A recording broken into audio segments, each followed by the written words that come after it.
ಮೂರು ಪುಸ್ತಕಗಳು ಬೇಕಾ?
Check, check, check, check, check, check.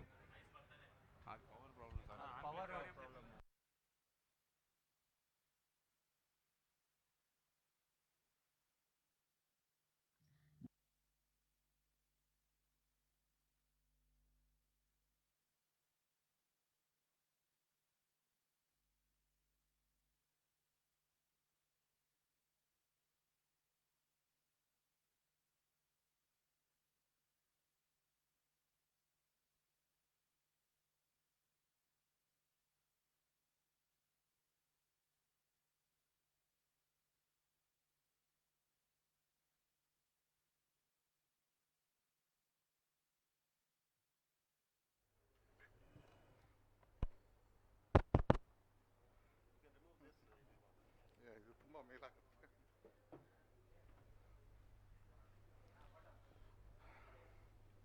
ಎಲ್ಲರಿಗೂ ನನ್ನ ನಮಸ್ಕಾರಗಳು. ಮಾನ್ಯ ಆಡಳಿತಗಾರರ ಅವರ ಅಧ್ಯಕ್ಷತೆಯಲ್ಲಿ ಬೃಹತ್ ಬೆಂಗಳೂರು ಮಹಾನಗರ ಪಾಲಿಕೆಯ 2021-22 ಆಯವ್ಯಯ ಮಂಡನೆಗೆ ತಮ್ಮೆಲ್ಲರಿಗೂ ಸ್ವಾಗತವನ್ನು ಕೋರ್ತಾ, ಇವತ್ತಿನ ಈ ಒಂದು ಆಯವ್ಯಯ ಮಂಡನೆ ಕುರಿತಂತೆ ಮಾನ್ಯ ಆಡಳಿತಗಾರರು ನನಗೆ 10 ನಿಮಿಷ ಮಾತಾಡೋದಕ್ಕೆ ಹೇಳಿದ್ದಾರೆ. 10 ನಿಮಿಷಕ್ಕೆ ಸೀಮಿತಗೊಳಿಸಿ ನಾನು ಮಾನ್ಯ ಆಡಳಿತಗಾರರವರ ಒಂದು ಸೂಚನೆ ಮೇರೆಗೆ ನಮ್ಮಲ್ಲಿ ಈ ಬಡ್ಜೆಟ್ನ ಹಿಂದೆ ಇರತಕ್ಕಂತಹ ಏನು ಥಾಟ್ ಪ್ರೋಸೆಸ್ ಏನಿದೆ, ಈ ಥಾಟ್ ಪ್ರೋಸೆಸ್ಸು ಯಾವ ರೀತಿ ನಾವು ಯಾವ ಉದ್ದೇಶಗಳಿಟ್ಕೊಂಡು ಬಜೆಟನ್ನು ಮಾಡಿದ್ರಿ ಅನ್ನೋದ್ರ ಬಗ್ಗೆ ಹೇಳೋದಕ್ಕೆ ತಿಳಿಸಿದ್ದಾರೆ. ಅದಕ್ಕೆ ಮೊದಲು ಇವತ್ತಿನ ಈ ಒಂದು ಆಯವ್ಯಯ ಮಂಡನೆಗೆ ಬಂದಿರತಕ್ಕಂಥ ನಮ್ಮ ಎಲ್ಲ ಪ್ರೀತಿಯ ಮಾಧ್ಯಮ ಮಿತ್ರರಿಗೆ, ನಮ್ಮ ಅಧಿಕಾರಿಗಳಿಗೆ ಆಡಳಿತಗಾರರ ಪರವಾಗಿ ಸ್ವಾಗತವನ್ನು ಕೋರ್ತಾ ಇದ್ದೇನೆ. ಇವತ್ತಿನ ಕಾರ್ಯಕ್ರಮ ಈ ರೀತಿ ಇರುತ್ತೆ. ನಾನೊಂದು 10 ನಿಮಿಷ ಮಾತಾಡಿದ ನಂತರ ನಮ್ಮ ಸ್ಪೆಷಲ್ ಕಮಿಷನರ್ ಫೈನಾನ್ಸ್ ಅವರು ಆಯವ್ಯಯವನ್ನು ಮಂಡಿಸ್ತಾರೆ. ಅವರು ಒಂದು 20 ನಿಮಿಷ, ಆಡಳಿತಗಾರರು ಅವರಿಗೆ ಮ್ಯಾಕ್ಸಿಮಮ್ 30 ನಿಮಿಷ ಕೊಟ್ಟಿದ್ದಾರೆ. ಎಲ್ಲರಿಗೂ ಟೈಮನ್ನು ಸೀಮಿತಗೊಳಿಸಿದ್ದಾರೆ. ಅದಾದ ನಂತರ ಫೈನಲ್ ಆಗಿ ಆಡಳಿತಗಾರರು ಅವರು ಮಾತಾಡ್ತಾರೆ. ಮುಖ್ಯವಾಗಿ ನಾವು ಬೆಂಗಳೂರಿನ ಅಭಿವೃದ್ಧಿಯ ಸಚಿವರು, ಸನ್ಮಾನ್ಯ ಮುಖ್ಯಮಂತ್ರಿಗಳು ಅವರ ಮಾರ್ಗದರ್ಶನ ಮತ್ತು ನಮ್ಮ ಬೆಂಗಳೂರಿನ ಎಲ್ಲ ಮಂತ್ರಿಗಳು ಮತ್ತು ಶಾಸಕರು ಅವರ ಒಂದು ಸಲಹೆಗಳನ್ನು ತಗೊಂಡು ನಾವು ಆಯವ್ಯಯನ್ನು ಮಾಡಬೇಕಾದ್ರೆ ನಮ್ಮ ಮಾನ್ಯ ಆಡಳಿತಗಾರರು ಇವತ್ತು ಬೆಂಗಳೂರಲ್ಲಿ ಇರ್ತಕ್ಕಂಥ ಏನೇನು ಸಮಸ್ಯೆಗಳಿದೆ, ಜೊತೆಗೆ ನಮ್ಮಲ್ಲಿ ಪಾಲಿಕೆಯಲ್ಲಿ ಏನೇನು ಪ್ರಾಬ್ಲಮ್ಸ್ ಇದೆ, ನಮ್ಮ ವ್ಯವಸ್ಥೆಯಲ್ಲಿ ಏನು ಸಮಸ್ಯೆಗಳಿದೆ, ಆ ಸಮಸ್ಯೆಗಳನ್ನೆಲ್ಲ ಅವರು ಕೇಳಿ ಅವರು ನಮಗೆ ಹೇಗೆ ಮಾರ್ಗದರ್ಶನ ನೀಡಿದ್ದಾರೆ, ಅವರ ಮಾರ್ಗದರ್ಶನದಲ್ಲಿ ನಾವೆಲ್ಲ ಅಧಿಕಾರಿಗಳು ಒಟ್ಟಿಗೆ ಸೇರಿ ಅದನ್ನು ಆಯವ್ಯಯನ್ನು ಅವರ ಮಾರ್ಗದರ್ಶನ, ಅವರ ಸಲಹೆ, ಅವರ ಒಂದು ಸೂಪರ್ವಿಷನಲ್ಲಿ ಒಂದು ಬಜೆಟ್ ಡಾಕ್ಯುಮೆಂಟನ್ನು ತಯಾರು ಮಾಡಿದ್ದೇವೆ. ಇವತ್ತಿನ ದಿನ ನಾವು ಬೆಂಗಳೂರಿನ ನಾಗರಿಕರ ದೃಷ್ಟಿಯಿಂದ ನೋಡಿದಾಗ ನಮ್ಮ ಬೆಂಗಳೂರಿನ ನಾಗರಿಕರು ಪಾಲಿಕೆಯಿಂದ ಏನನ್ನು ಬಯಸ್ತಾರೆ ಅಂದರೆ, ತಮ್ಮೆಲ್ಲರಿಗೂ ಗೊತ್ತಿರೋ ಹಾಗೆ ನಾವು ಪಾಲಿಕೆ ಮತ್ತು ನಾಗರಿಕರು ತಮ್ಮೆಲ್ಲರಿಗೂ ಗೊತ್ತಿರೋತಕ್ಕಂಥ ಒಂದು ಅವಿನಾಭಾವ ಸಂಬಂಧ ಇದೆ. ಹುಟ್ಟದಾಗಿಂದ ಹಿಡಿದು ಸಾಯೋವರೆಗೂ ಪಾಲಿಕೆ ಜೊತೆಯಲ್ಲಿ ಸಂಬಂಧ ಇರುತ್ತೆ ಬೆಂಗಳೂರಿನ ನಾಗರಿಕರಿಗೆ. ಇದೊಂದೇ ಅಲ್ಲ, ಯಾವುದೇ ಒಂದು ನಗರದಲ್ಲಿ ನಮ್ಮ ಹುಟ್ಟಿದ ತಕ್ಷಣ ಬರ್ತ್ ಸರ್ಟಿಫಿಕೇಟಿಂದ ಕೊನೆಗೆ ಸಾತಾಗ ಡೆತ್ ಸರ್ಟಿಫಿಕೇಟ್ವರೆಗೂ ಪಾಲಿಕೆ ಜೊತೆಯಲ್ಲಿ ಸಂಬಂಧ ಇರುತ್ತೆ. ಮಧ್ಯದಲ್ಲಿ ಬರ್ತಕ್ಕಂಥ ಪ್ರತಿದಿನದ ಒಂದು ಜೀವನಕ್ಕಾಗಿ ಪಾಲಿಕೆ ಒಂದಲ್ಲ ಒಂದು ಸಂಬಂಧ ಅವ್ರ ಜೊತೆಲಿ ಇದ್ದೇ ಇರುತ್ತೆ. ಮುಖ್ಯವಾಗಿ ನಮ್ಮ ನಾಗರಿಕರು ಏನು ಬಯಸ್ತಾರೆ ಅಂದರೆ, ನಾನು ಮನೆಯಿಂದ ಆಚೆ ಬಂದಿದ ತಕ್ಷಣ ನಮಗೆ ಒಳ್ಳೆ ರಸ್ತೆಗಳಿರಬೇಕು, ಒಳ್ಳೆ ಫುಟ್ಪಾತ್ಸ್ ಇರಬೇಕು, ಮಳೆ ಬಂದಾಗ ನೀರು ಸರಾಗವಾಗಿ ಇದರಲ್ಲಿ ಸ್ಟಾಮ್ ವಾಟರ್ ಡ್ರೈನ್ಸಲ್ಲಿ ಹರಿಯುವಂಥ ಥರ ಇರಬೇಕು, ನಮ್ಮ ಸ್ಟ್ರೀಟ್ ಲೈಟ್ಸ್ ಸರಿಯಾಗಿರಬೇಕು, ಆಮೇಲೆ ನಾವು ಓಡಾಡೋ ಅಂತಹ ಪಾರ್ಕ್ಗಳು ಚೆನ್ನಾಗಿರಬೇಕು, ನಾವು ಬಳಸುವಂಥ ಕೆರೆಗಳು ಸರಿಯಾಗಿರಬೇಕು. ಸೊ ಈ ರೀತಿ ಇದಲ್ಲದೆ ಪಾಲಿಕೆಯಿಂದ ಒದಗಿಸ್ತೋ ಅಂಥ ಹಲವಾರು ಸೇವೆಗಳನ್ನು ನಾವೇನು ಹಲವಾರು ಸೇವೆಗಳಂದಾಗ ನಾನು ಖಾತಾ ಇರ್ಬೋದು, ಬಿಲ್ಡಿಂಗ್ ಪ್ಲಾನ್ ಇರ್ಬೋದು, ಏನೇನು ಸೇವೆಯನ್ನು ನಾವು ಒದಗಿಸ್ತೇವೆ ಆ ಎಲ್ಲ ಸೇವೆಗಳನ್ನು ಅದರಲ್ಲಿ ಯಾವುದೇ ಸಮಸ್ಯೆ ಇಲ್ಲದೆ ಸುಲಲಿತವಾಗಿ ಈ ಸಮಸ್ಯೆಗಳನ್ನು ಬಗೆಹರಿಸೋ ಜವಾಬ್ದಾರಿ ಪಾಲಿಕೆ ಮೇಲಿದೆ. ಇದು ಜನರ ಒಂದು ಅಪೇಕ್ಷೆ. ನಾವು ಈ ಕಡೆ ಪಾಲಿಕೆಗೆ ಬಂದು ಪಾಲಿಕೆಯಲ್ಲಿ ಇರುವಂಥ ಸಮಸ್ಯೆಗಳನ್ನು ನಾವು ನೋಡಿದಾಗ ಇದನ್ನು ದಿನನಿತ್ಯ ನೀವೂ ನೋಡ್ತಾ ಇದ್ದೀರಾ, ನೀವೂ ರಿಪೋರ್ಟ್ ಮಾಡ್ತಾ ಇದ್ದೀರಾ. ನಮ್ಮಲ್ಲಿ ಏನಾಗ್ತಾ ಇದೆ, ಸಾಲಿಡ್ ವೇಸ್ಟ್ ಮ್ಯಾನೇಜ್ಮೆಂಟ್ ಕಾಂಟ್ರಾಕ್ಟ್ಸ್ಗಳಿಗೆ ನಾವು ಅವರಿಗೆ ಟೈಮ್ಲಿ ಪೇಮೆಂಟ್ ಕೊಡದೇ ಇದ್ರೆ ಅವ್ರು ಸ್ಟ್ರೈಕ್ ಮಾಡ್ತಾರೆ. ಟ್ರೀ ಕಾಂಟ್ರಾಕ್ಟರ್ಸ್ ಯಾರಿದ್ದಾರೆ ಅವ್ರು ಸರಿಯಾಗಿ ಪೇಮೆಂಟ್ ಕೊಡಿದ್ರೆ ಅವ್ರು ಸ್ಟ್ರೈಕ್ ಮಾಡ್ತಾರೆ. ಕಾಂಟ್ರಾಕ್ಟರ್ದು ನಮ್ಮ ಸಿವಿಲ್ ಕಾಂಟ್ರಾಕ್ಟರ್ಸ್ ಯಾರಿದೆ ಅವ್ರಿಗೆ ಟೈಮ್ ಸರಿಯಾಗಿ ಅವ್ರಿಗೆ ಪೇಮೆಂಟ್ ಬರದೆ ಅವ್ರು ಸ್ಟ್ರೈಕ್ ಮಾಡ್ತಾರೆ.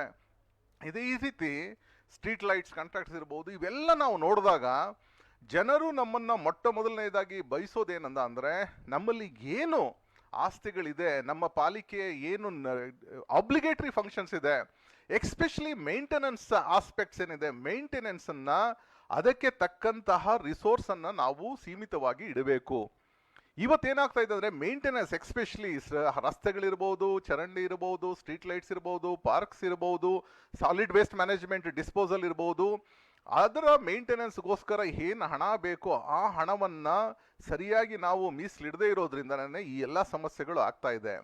ಇದು ಒಂದು ಕಡೆ ಆದ ಅಂದರೆ, ಇನ್ನೊಂದು ಕಡೆ ನಾವು ನೋಡಿದಾಗ ನಮ್ಮಲ್ಲಿ ಎಷ್ಟು ಹಾಸಿಗೆ ಇದ್ದಷ್ಟು ಕಾಲು ಚಾಚಿ ಅಂತಾರಲ್ಲ, ಅದನ್ನು ಬಿಟ್ಟು ನಮ್ಮ ಆದಾಯ ಏನಿದೆ ಆದಾಯಕ್ಕೆ 1.5 ಅಷ್ಟು ನಾವು ಬಜೆಟ್ಗಳು ಮಾಡ್ಕೊಂಡು ಹೋಗ್ತಾ ಇರೋದ್ರಿಂದ ಇವತ್ತೇನಾಗ್ತಾ ಇದೆ, ನಮ್ಮಲ್ಲಿ ಪಾಲಿಕೆಯಲ್ಲಿ 3,000 ಪೆಂಡಿಂಗ್ ಬಿಲ್ಸ್ ಇದೆ. ಇನ್ನೊಂದು 7,000 ಅಷ್ಟು ಬಿಲ್ಸ್ಗಳನ್ನು ಈಗ ಆಲ್ರೆಡಿ ಇಲ್ಲಿ ರೆಡಿ ಆಗಿದೆ ಅದನ್ನು ಪೇಮೆಂಟ್ ಮಾಡೋದಕ್ಕೆ. ಇವೆಲ್ಲ ಯಾಕೆ ಆಗ್ತಾ ಇದೆ ಅಂದರೆ, ನಾವು ಮೊದಲಿಂದ ಕಳೆದ 4 ವರ್ಷದಿಂದ ನಾವೇನು ಹೇಳ್ತಾ ಇರೋ ವಾಸ್ತವಿಕ ಬಜೆಟನ್ನು ನಾವು ಮಂಡನೆ ಮಾಡದೇ ಇರೋದ್ರಿಂದ ಈ ಸಮಸ್ಯೆಗಳೆಲ್ಲ ಆಗ್ತಾ ಇದೆ. ನಮ್ಮ ಆದಾಯ ಮೂಲಗಳಿದೆ, ನಮ್ಮ ರಿಸೋರ್ಸಸ್ ಎಷ್ಟಿದೆ ಅದನ್ನು ನೋಡಿ, ಇದರಿಂದೊಂದು ನಮ್ಮ ರಿಸೋರ್ಸಸ್ ಆರ್ಗ್ಯುಮೆಂಟೇಷನ್ ಎಷ್ಟಿದೆ ಅದನ್ನು ನೋಡಿಕೊಂಡು ನಾವು ಪಾಲಿಕೆಯಲ್ಲಿ ಬಜೆಟನ್ನು ಮಾಡಿದ್ರೆ ಇದು ಏನು ಸಮಸ್ಯೆಗಳಾಗ್ತಾ ಇದೆ ಸಮಸ್ಯೆಗಳನ್ನು ಬಗೆಹರಿಸ್ಬೋದು ಅಂತ ಮಾನ್ಯ ಆಡಳಿತಗಾರರ ಅವರ ಒಂದು ಚಿಂತನೆ ಮತ್ತು ಅವರ ಒಂದು ಮಾರ್ಗದರ್ಶನ. ಇದ್ರ ಜೊತೆಗೆ ನಾವು ಬೇರೆ ಮೇಂಟೆನೆನ್ಸ್ಗೆ ಮಾತ್ರ ಸೀಮಿತಗೊಳಿಸಕ್ಕಾಗೋದಿಲ್ಲ. ಜನರನ್ನ ಅಪೇಕ್ಷೆ ಪಡ್ತಾರೆ, ಹಲವಾರು ಹೊಸ ಕಾರ್ಯಕ್ರಮಗಳನ್ನ ಮಾಡ್ಕೋಬಹುದು ಅಂತ. ಅಟ್ ದ ಸೇಮ್ ಟೈಮ್ ಜನರು ಇದನ್ನೂ ಅಪೇಕ್ಷೆ ಪಡ್ತಾರೆ, ಚೆನ್ನಾಗಿರೋಂತಹ ಫುಟ್ಪಾತ್ನೆಲ್ಲ ಕಿತ್ತಾಕ್ಬಿಟ್ಟು ಹಾಕೋವಂಥದ್ದು, ಚೆನ್ನಾಗಿರೋಂಥ ಪಾರ್ಕ್ಸ್ಗಳನ್ನ ಮತ್ತೆ ಕಿತ್ತಿ ಇನ್ನೊಂದು ಈ ಥರ ಮಾಡೋದು, ಇದು ಅನ್ಯಾಯವಾಗಿ ಹಣವನ್ನು ಸಹ ಪೋಲ್ ಮಾಡ್ತಾ ಇದ್ದಾರೆ ಅನ್ನೋದು ಸಹ ನಾಗರಿಕರು ನೋಡ್ತಾ ಇದ್ದಾರೆ. ಸೊ ನಮ್ಮಲ್ಲಿ ವಿಶೇಷವಾಗಿ ಹೊಸ ಕಾರ್ಯಕ್ರಮಗಳನ್ನು ತಗೊಳ್ಳೋದಕ್ಕೆ ಸರ್ಕಾರ ಸಾಕಷ್ಟು ಹಣ ಕೊಟ್ಟಿದೆ. ಹಲವಾರು ನೂರಾರು ಕಾಮಗಾರಿಗಳು ಈಗ ನಡೀತಾ ಇದೆ ಬೆಂಗಳೂರಲ್ಲಿ. ಒಂದು ಕಡೆ ಕಾಮಗಾರಿಗಳು ಏನೇನು ಹೊಸ ಕಾರ್ಯಕ್ರಮಗಳು ಸರ್ಕಾರ ಕೊಡುವಂತ ಅನುದಾನ ಇವೆಲ್ಲ ಬೇಸಿಕಲಿ ಕ್ಯಾಪಿಟಲ್ ಅಸೆಟ್ಸ್ಗೆ, ಆ ಒಂದು ಕಾರ್ಯಕ್ರಮಗಳೆಲ್ಲ ನಡೀತಾ ಇದೆ. ಎರಡನೇದು ಪಾಲಿಕೆಯ ಕಡೆಯಿಂದ ನಾವು ಮಾಡ್ತಾ ಇರುವಂತ ಮೇಂಟೆನೆನ್ಸ್ಗೆ ಸಾಕಷ್ಟು ಹಣ ಇಲ್ಲದೆ ಸಮಸ್ಯೆ ಆಗ್ತಾ ಇತ್ತು. ಅದನ್ನು ಸಹ ಸರಿದೂಗಿಸಿಕೊಂಡು ಒಂದು ವಾಸ್ತವಿಕವಾದಂಥ ಬಜೆಟ್ನ ಮಂಡನೆ ಮಾಡೋದಕ್ಕೆ ಮಾನ್ಯ ಆಡಳಿತಗಾರರ ಅವರ ಒಂದು ಮಾರ್ಗದರ್ಶನದಲ್ಲಿ ಇದು ಮಾಡಿದ್ದೇವೆ. ಪಾಲಿಕೆಗೂ ಹೊರೆ ಆಗಬಾರದು, ಜನರಿಗೂ ಅದನ್ನು ಬೇಕಾದಂತಹ ನಿತ್ಯ ಅವರು ಉಪಯೋಗಿಸುವಂಥ ವಸ್ತುಗಳು, ಇದರಲ್ಲಿ ಮೂಲಭೂತ ಸೌಕರ್ಯಗಳನ್ನೆಲ್ಲ ಚೆನ್ನಾಗಿ ಇಟ್ಟಿರಬೇಕು ಅನ್ನೋದು ಒಂದು ದೃಷ್ಟಿ ಇಟ್ಕೊಂಡು ಪಾಲಿಕೆ ಹೈವೇವನ್ನು ನಾವು ಮಾನ್ಯ ಆಡಳಿತಗಾರರ ಮಾರ್ಗದರ್ಶನದಲ್ಲಿ ನಾವು ತಯಾರು ಮಾಡಿದ್ದೇವೆ. ನನಗೆ ಬಹುಶಃ ಕೊಟ್ಟಿರ್ತಕ್ಕಂಥ ಸಮಯ ಇದಾಗುತ್ತೆ ಅಂತ ಇಲ್ಲದೇ ಇದ್ರೆ ಅವ್ರಿಗೆ ಗೊತ್ತಿದೆ ನನಗೆ ಮಾತಾಡಕ್ಕೆ ಬಿಟ್ರೆ ಜಾಸ್ತಿ ಮಾತಾಡ್ತೀನಿ ಅಂತ. ಎಲ್ಲರಿಗೂ ನನ್ನ ಧನ್ಯವಾದಗಳು.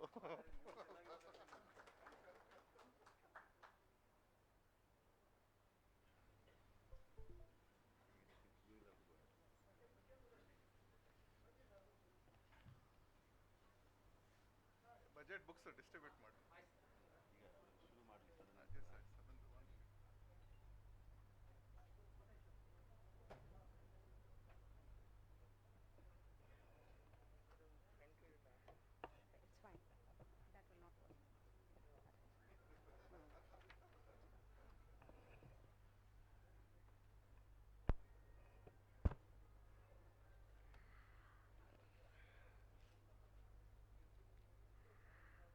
ಮಾನ್ಯ ಆಡಳಿತಗಾರರವರೇ, 2021-22ನೇ ಸಾಲಿನ ಆಯವ್ಯಯ ಮಂಡನೆಗಾಗಿ ಸಭಾಂಗಣದಲ್ಲಿ ಹಾಜರಿರುವ ಎಲ್ಲರಿಗೂ ತುಂಬ ಹೃದಯದಿಂದ ಸುಸ್ವಾಗತ.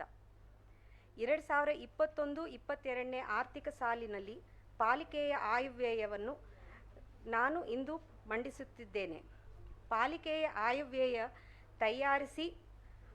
ತಯಾರಿಸ ಅವಕಾಶವು ಹಾಗೂ ಸಲಹೆಗಳನ್ನು ನೀಡಿದ ಗೌರವಾನ್ವಿತ ಆಡಳಿತಗಾರರವರಿಗೆ ಧನ್ಯವಾದಗಳು ಸಲ್ಲಿಸುತ್ತೇನೆ. ನನಗೆ ಮಾರ್ಗದರ್ಶನ ನೀಡಿ ಆಯವ್ಯಯ ತಯಾರಿಸಲಿಕ್ಕೂ ಸಹಕರಿಸಿದ ನಮ್ಮ ಮಾನ್ಯ ಆಯುಕ್ತರವರಿಗೂ ಧನ್ಯವಾದಗಳು ಅರ್ಪಿಸುತ್ತೇನೆ. ಈ ಆಯವ್ಯಯ ಬೆಂಗಳೂರಿನ ನಾಗರಿಕರ ಆಕ್ಷೇಪಣೆಗೆ ಪೂರೈಸುತ್ತಿದೆ ಎಂದು ಭಾವಿಸುತ್ತೇವೆ.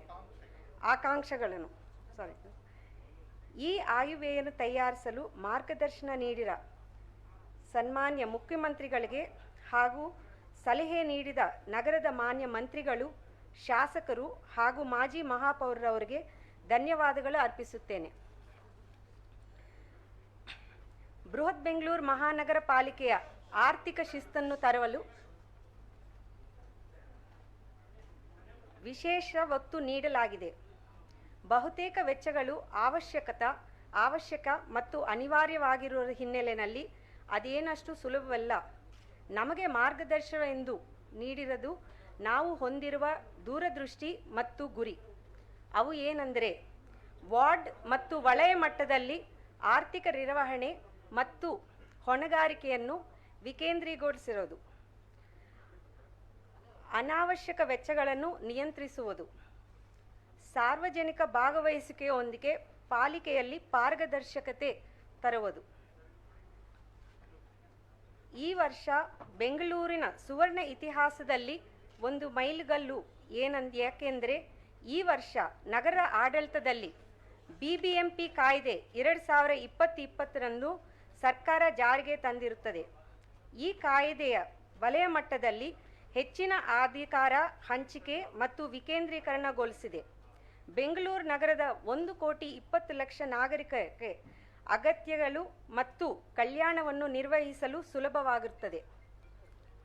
ಅಧಿಕಾರ ವಿಕೇಂದ್ರೀಕರಣ ಮೂಲ ಉದ್ದೇಶದಂತೆ ಬೃಹತ್ ಬೆಂಗಳೂರು ಮಹಾನಗರ ಪಾಲಿಕೆ ಕಾಯ್ದೆಯು ಪ್ರದೇಶ ಸಮಿತಿ, ವಾರ್ಡ್ ಸಮಿತಿ, ವಿಧಾನಸಭಾ ಕ್ಷೇತ್ರ ಸಮಾಲೋಚನಾ ಸಮಿತಿ ಮತ್ತು ವಲಯ ಸಮಿತಿ ಹೊಂದಿರುತ್ತದೆ. ಮೊದಲ ಬಾರಿಗೆ ಪಾಲಿಕೆಯು ಒದಗಿಸುವ ನಾಗರಿಕರ ಸೇವೆಗಳ ನಿರ್ವಹಣೆ ತೀರ್ಮಾನವನ್ನು ವಲಯ ಮಟ್ಟದಲ್ಲೇ ನಿರ್ಧರಿಸಲಾಗುತ್ತದೆ. ಅಲ್ಲದೆ ಅಂದಾಜು 2,000 ಕೋಟಿ ಸಂಪನ್ಮೂಲಗಳ ಹಂಚಿಕೆ ಆಡಳಿತಾತ್ಮಕ ನಿರ್ಣಯಗಳು ವಲಯ ಮಟ್ಟದಲ್ಲಿಯೇ ಕೈಗೊಳ್ಳಲು ಆರ್ಥಿಕ ಅಧಿಕಾರವನ್ನು ನೀಡಲಾಗಿರುತ್ತದೆ. ಇದು ಕ್ರಾಂತಿಕಾರ ಬದಲಾವಣೆಯಾಗಲಿದೆ. ಇದು ಪರಿಣಾಮವಾಗಿ ನಾಗರಿಕರು ಬಯಸುವ ಕಾಮಗಾರಿಗಳನ್ನು ಅನುಷ್ಠಾನಗೊಳಿಸಿ ವಲಯ ಮಟ್ಟದಲ್ಲಿಯೇ ಪಾವತಿಯಾಗುವಲ್ಲಿ ನಾಗರಿಕರ ಕೈಗೊಳ್ಳುವ ನಿರ್ಧಾರಗಳು ಪರಿಣಾಮಕಾರಿಗೊಳಿಸುತ್ತದೆ. ನಗರದಲ್ಲಿ ಸ್ಪಂದಿಸುವ ಪ್ರಜ್ಞಾವಂತ ನಾಗರಿಕರ ಸಮಾಜ ಆಡಳಿತದೊಂದಿಗೆ ಕೈ ಜೋಡಿಸಿ ಲಭ್ಯವಿರುವ ಸಂಪನ್ಮೂಲಗಳು ಸದ್ಬಳಕೆ ಮಾಡಿಕೊಳ್ಳಲು ಮೂಲಕ ಉತ್ತಮ ಆಡಳಿತ ನೀಡಲು ಪಾಲಿಕೆಗೂ ಸಹಕಾರಿಯಾಗುತ್ತಾರೆ. ನಮ್ಮ ಗೌರವಾನ್ವಿತ ಮುಖ್ಯಮಂತ್ರಿಗಳು ಬೆಂಗಳೂರು ಮಿಷನ್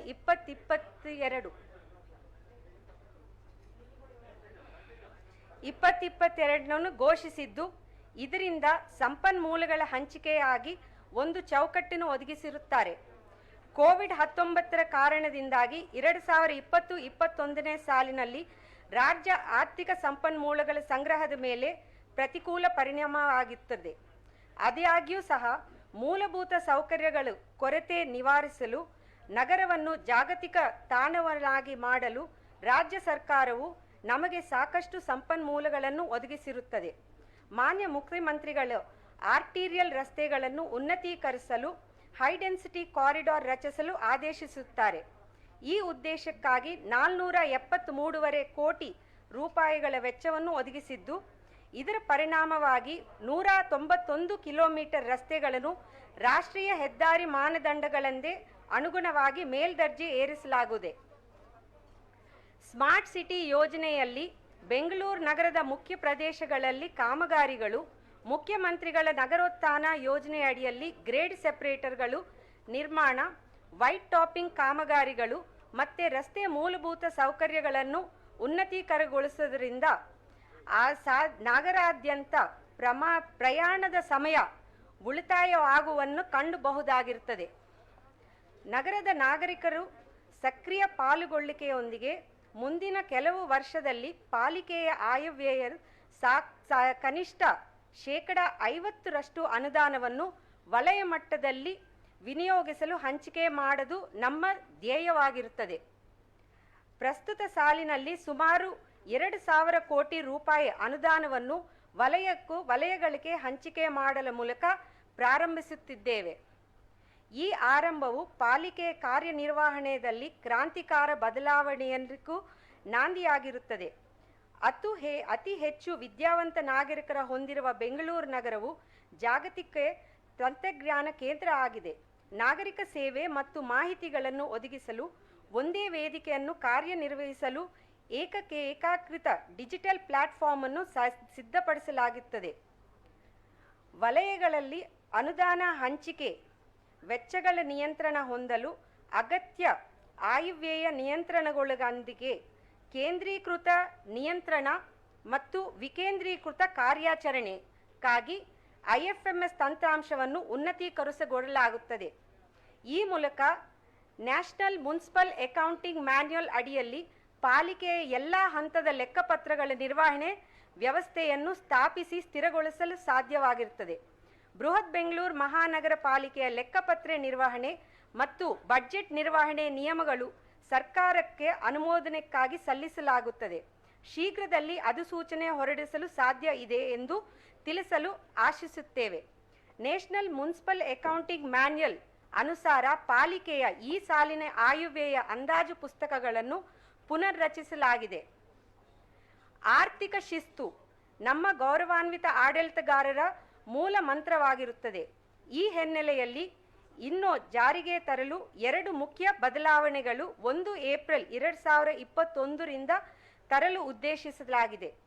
ಪಾಲಿಕೆಯಲ್ಲಿ ಹಾಲಿ ಇರುವ ಕಾಮಗಾರಿ ಸಂಖ್ಯೆ ನೀಡುವ ವ್ಯವಸ್ಥೆಯನ್ನು ಪರಿಷ್ಕರಿಸಲಾಗುವುದು. ಎಲ್ಲ ರೀತಿಯ ಕಾಮಗಾರಿಗಳನ್ನು ತಾಂತ್ರಿಕ ಜಾಗೃತ ಕೋಶ ಮೂಲಕ ಸ್ಥಳ ಪರಿಶೀಲನೆಗೂ ಕೈಗೊಳ್ಳುವುದು. ನಮ್ಮ ಗುರಿ ಏನೆಂದರೆ ಯಾವುದೇ ಸಮಯದಲ್ಲಿ ಪಾಲಿಕೆಯ ಹೊಣೆಗಾರಿಕೆಯು ಲಭ್ಯವಿರುವ ಹಣಕಾಸು ಮೊತ್ತಕ್ಕಿಂತ 2.5 ಪಟ್ಟು ಮೀರುವಂತಲ್ಲ.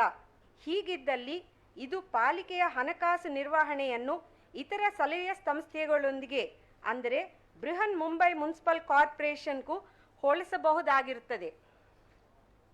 ಪ್ರಸ್ತುತ ಪಾಲಿಕೆಯಲ್ಲಿ ಕಾಮಗಾರಿ ಬಿಲ್ಲುಗಳು ಪಾವತಿಗೆ ಬಾಕಿ ಮೊತ್ತ ಅಂದಾಜು 3,000 ಕೋಟಿ ರೂಪಾಯಿ ಇದ್ದು ಪಾಲಿಕೆಯ ಸ್ವಂತ ಸಂಪನ್ಮೂಲಗಳಿಂದ ವೆಚ್ಚ ಭರಿಸಬೇಕಾಗಿರುತ್ತದೆ. ಸುಮಾರು ರು 7 ಸಾವಿರ ಮೊತ್ತದ ಕಾಮಗಾರಿಗಳು ವಿವಿಧ ಹಂತದಲ್ಲಿ ಅನುಷ್ಠಾನದಲ್ಲಿ ಇದೆ. ಈ ಆರ್ಥಿಕ ಹೊಣೆಗಾರಿಕೆಯು ಕಠಿಣ ನಿರ್ಧಾರಗಳನ್ನು ಕೈಗೊಳ್ಳಲು ಅನಿವಾರ್ಯವಾಗಿರುತ್ತದೆ. ಸರಿಯಾದ ಪ್ರಾರಂಭಿಸುವುದು ಅರ್ಧ ಕೆಲಸ ಮುಗಿದಂತೆ ಎನ್ನುವ ಹಾಗೆ ಈ ಸಾಲಿನ ಆಯವ್ಯಯವನ್ನು ಸರಿಯಾದ ದಿಕ್ಕಿನಲ್ಲಿ ಪ್ರಾರಂಭಿಸುತ್ತಿದ್ದೇವೆ. ನಾವು ಕೈಗೊಂಡಿರುವ ಈ ಎಲ್ಲ ಆರ್ಥಿಕ ಶಿಸ್ತಿನಿಂದಾಗಿ ಈ ಸಾಲಿನಲ್ಲಿ ಬಾಕಿ ಉಳಿದಿರುವ state bank of India bank ಸಾಲ ಮತ್ತು ಬಡ್ಡಿ ಮೊತ್ತವನ್ನು ಕೊನೆ ಕಂತು ಮರುಪಾವತಿಸಿ ಪಾಲಿಕೆಯನ್ನು ಋಣಮುಕ್ತವಾಗಿಸಲು ಉದ್ದೇಶಿಸುತ್ತೇವೆ.